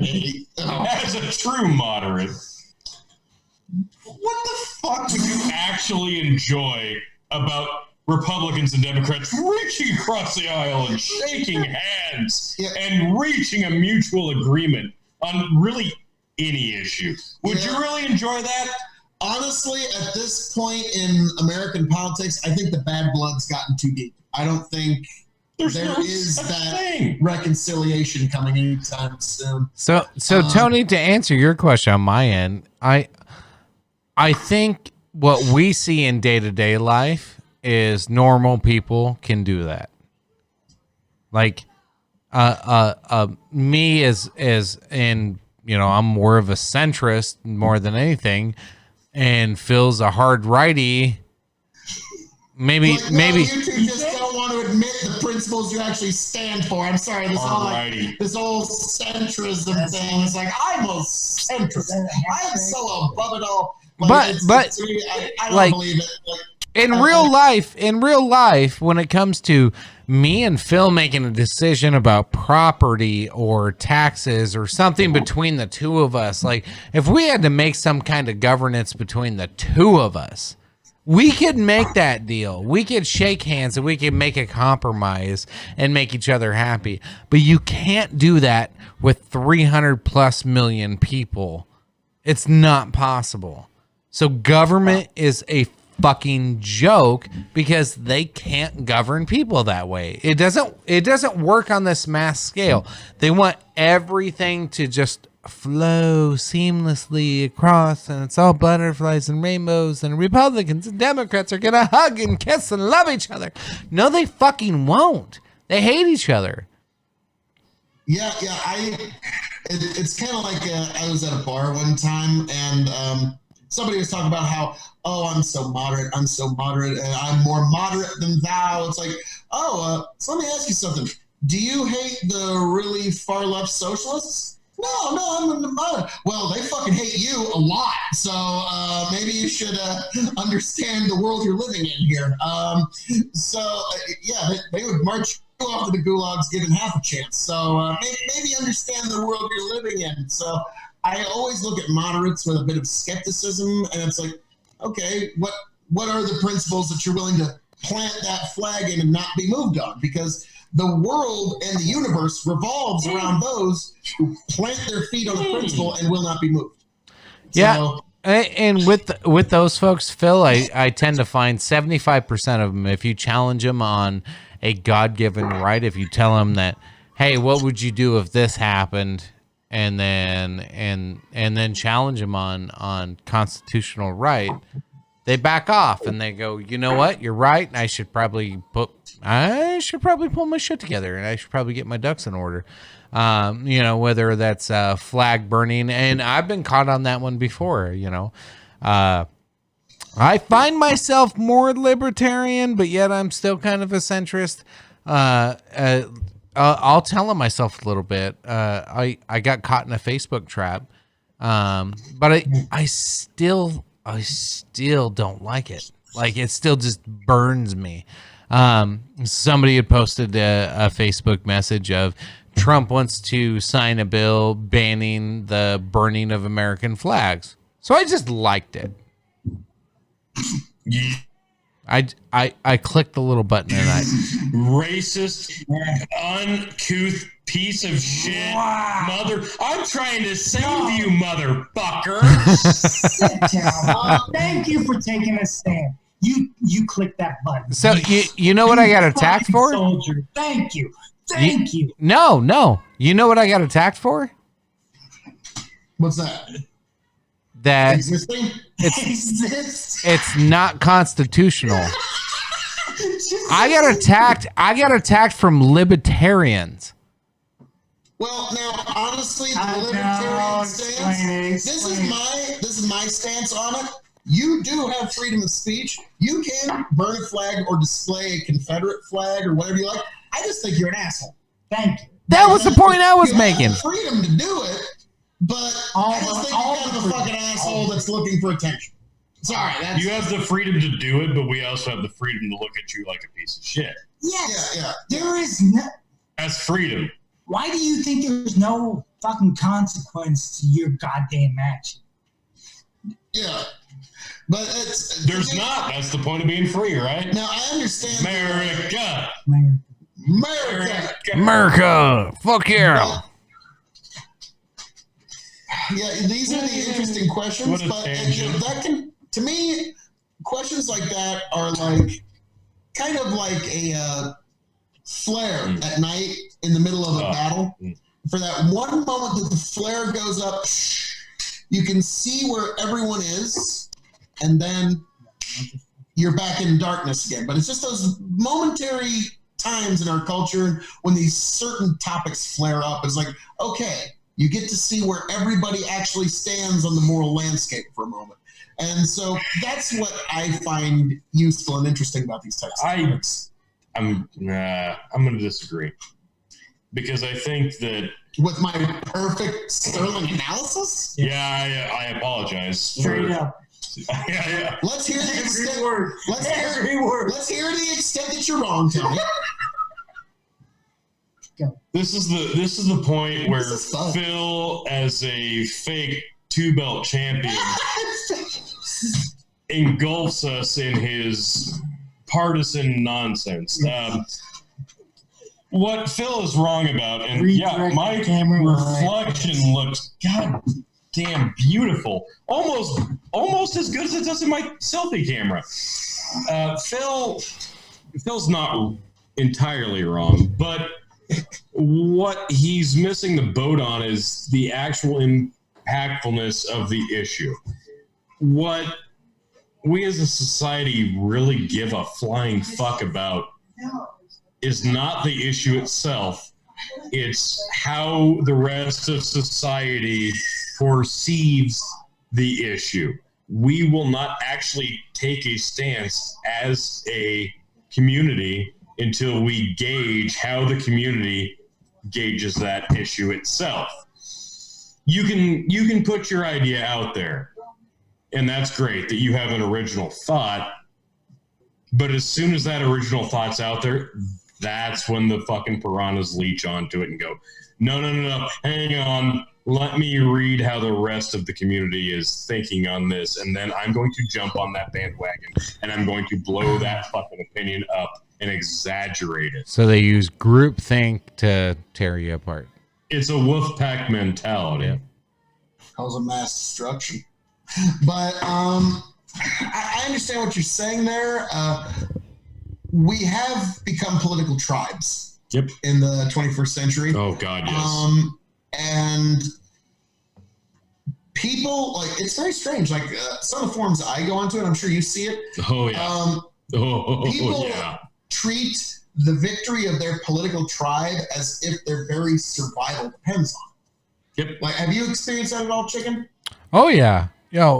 People go deep in this shit, and they get super emotional and personal with it, and that's where I draw the line. Like I get upset about politics. I get upset about stupid decisions being made at the highest levels of government, but like I don't yell at people I know about it. And when I start hearing, like, Phil, if you just went, you know what, motherfucker, like, and you started going off on me. You fucking accuser. You fucking accuser. You fucking Democrat. That's not how you're going to persuade Is that how you do it? Yes. But I find here's the deal. Yes. Is I find that happens more often than not. It happens more often than not these days. It's hard for me to find somebody that is intellectually able to articulate what is going on in their party, whether they're with me or against me or in the middle or where they're, I don't know where the fuck they're at. It's so hard to find somebody that can articulate it and not take such offense to anything. Well, offense taking is a very good way to accumulate unjust and undue political power. If you've noticed in the 21st century, if you find yourself it's a communist move is what it is, and I am aggrieved, so that means I now have authority over you, or you must now kowtow to me. And that's the new political power that's starting to be attained. Is your offense taking worthy of being manifest into action reality? No, Phil, I agree with you on that. Entire generation of people that believe that that's exactly how it's worked. Phil, I agree with you on that. Is that not taught in schools today? Yes. Your offense is something that should be manifest into reality itself. Instead of actually teaching people and young adolescents real world skills like learning how to write out a blank check, we are teaching young adolescents how to get upset over nonsense.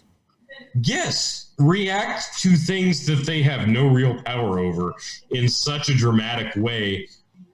that it will become important, because that's apparently now where we are as a society. Personally, it just bothers me that the year 2000 was such a important milestone in our existence. All three of us, all 5, 6 of us, whatever. The year 2000, the turn of the century, was such an important milestone. We shit the bed on that one. Yes. That was such an important milestone. And here we are 20 years later, and the biggest takeaway we have is how to get offended to get a reaction. Yep. Not how to take that and turn it into a positive. It's how to take that and turn it into a negative. And that... It's how can I take your life and shape it to better suit me and make me feel better and make you feel worse. Right. It's the battle of the more well-spoken, regardless of how right you are. Mm-hmm. What Socrates referred to as his greatest enemies, the sophists, those who with their eloquence would make the worst seem the better cause. And there Phil just fucking proved it. Yep. I kind of want to punch Phil right now. Phil's very well spoken. Yes. I could also be Phil KOS, the king of the sophists. Just kidding, Phil. I'd never punch you. I love you, brother. This is what Socrates had in mind. Podcasts with the champion. Oh, you have no idea. You have no idea. Indeed. Oh, man. So... We need to start wrapping this bitch up, though. Jesus Christ. All right. Well, you know what? If that's the case... All that being said, folks, I am the devilishly handsome outlaw himself, your king of extreme, Phil KOE, the Michael Jordan of wrestling podcasting, the Tom Brady of general podcasting, the Muhammad Ali of liquor podcasting, signing off and handing it off to my indomitable broadcast partners. Get back in here, germs. All right. Before we go, since we are recording this on the 31st of January, yes, and we are now on the 1st of February. You need to stop drinking. What the fuck, you whore? Well, both of no, me and him. I'm quitting shit. I quit as soon as shit. this podcast ends, you both need to quit drinking. Fucking quitter. So this podcast... You motherfucking accusers. No, so here's the deal, folks, and you can play along at home. You can join us if you wish. Nobody's joining us. They don't have to. They might not want to. I love you all. So those of you that do know us or do want to get involved, reach out to either Tony or myself. Tony, have you signed up for a premium Fitbit account? You get 30 days free. This is the perfect time to do a 30-day free. So on my Fitbit, here's my problem with the Fitbit. I have discovered that if you drive and your ride is not crystal clear, smooth as fuck, it tracks you running like the Bionic Man. And I will log 15,000 steps in a half a day. So I have to figure out how to turn on driving mode or whatever the fuck. I just have to take it off. But essentially the goal here is between myself and Chicken. We are going sober for the month of February. This is our send-off before we indulge in a month of sobriety. We're going to do some fitness. We're going to do some challenges. I've got some things in mind, and this is our last hoorah before we do 29 days of cleanliness. So, man, goddamn, dude. Let's give it a good yank. It's gonna be rough, but I think we can do it. And yeah, I know we can. I know we can do the challenge. I'm not too worried about that piece of it. I know you guys can do it. I'm just wondering why. Like, life is short and there's so much fun to be had in this life. Like, come on now. I'm going to be the little devil on your shoulder. Like, no, don't do it. Why do that? You could get hit by a bus tomorrow and you could have had some great rum or some Michelob Ultra or something. We're gonna have fun with it, Tony. So yes, today is the 31st. Well, technically, it's already the 1st. We passed midnight, so we're technically cheating, but we'll let it slide until we go to bed. But starting when we wake up in the morning through the rest of the month, we're allowed one cheat day, whether that's Valentine's Day or whatever day it may be. You can have one cheat day through the month on drinking, because I may want to have some drinks with my wife on Valentine's Day. I think that's fair. Do you agree? Okay. That's fine. Yeah, we can figure it out. But yeah, we'll figure the challenge and all that out, and I've got a whole workout plan in place. If steps isn't the right challenge, maybe we do the manual workout. I don't know.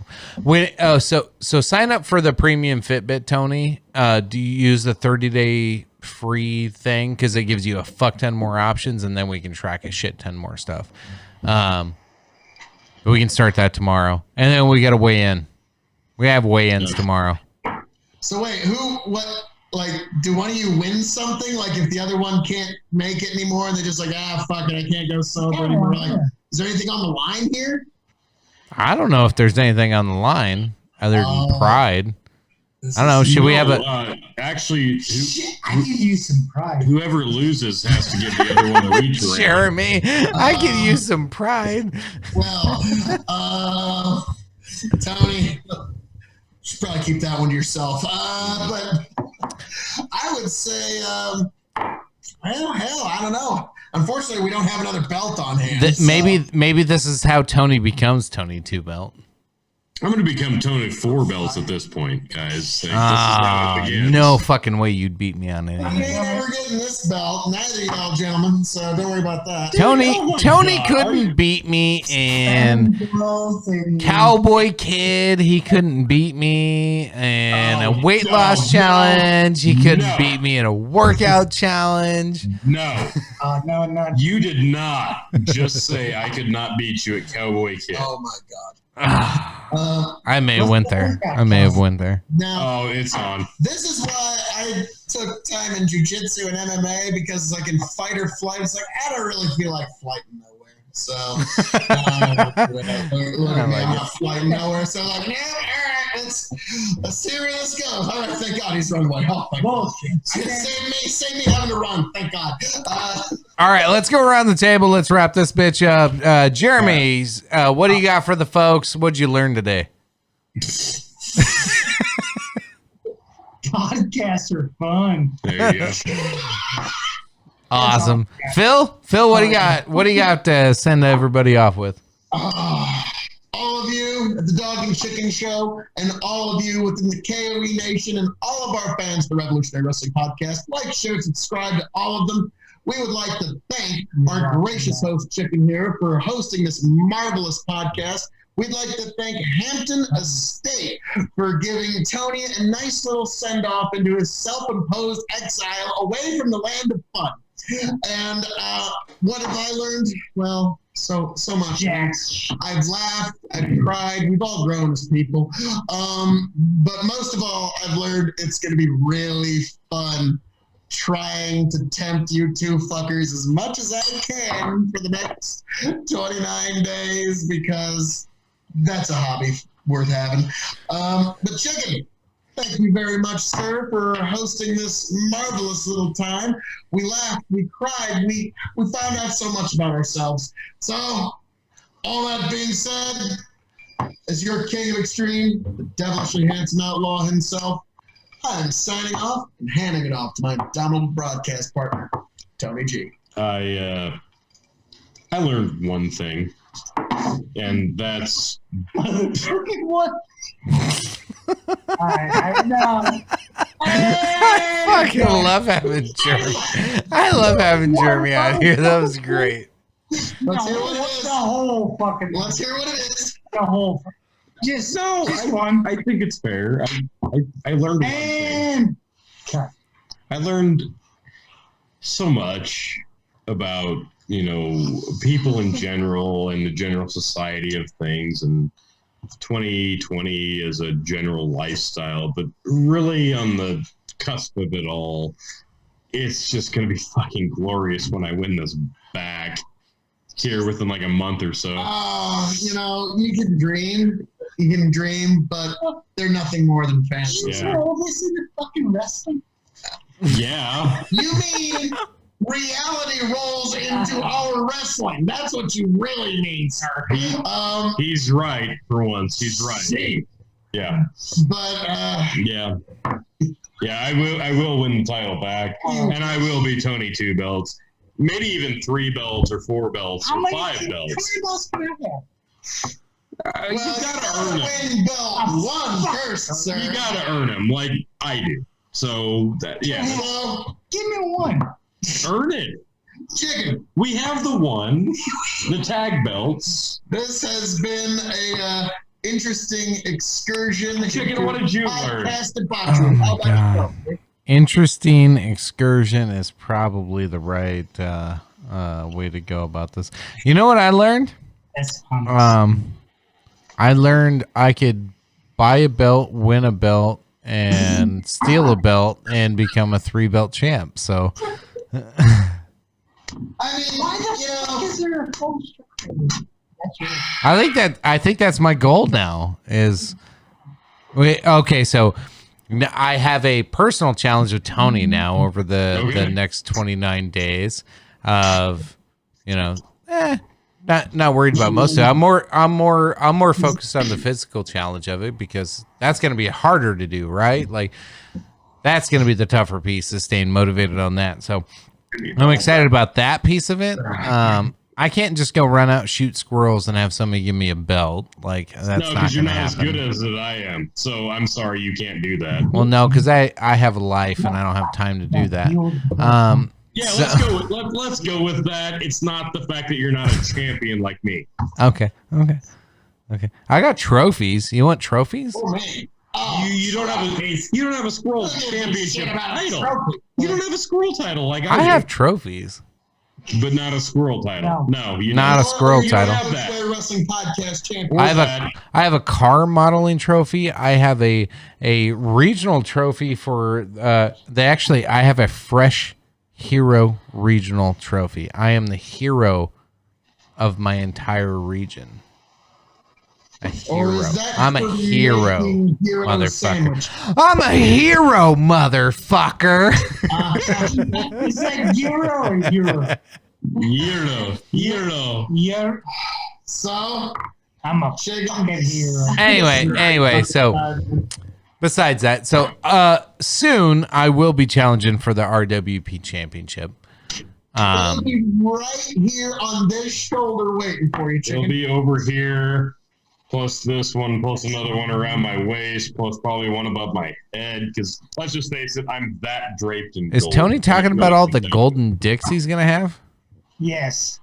If you're gonna take dick, would you not want it draped in gold? Yeah, probably. Yeah, you forgot about the one in your mouth.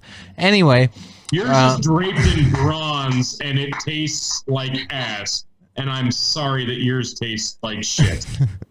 I'm just glad Tony's admitting to have 5 golden dicks hanging around him. How does this say? Mine tastes better than yours. This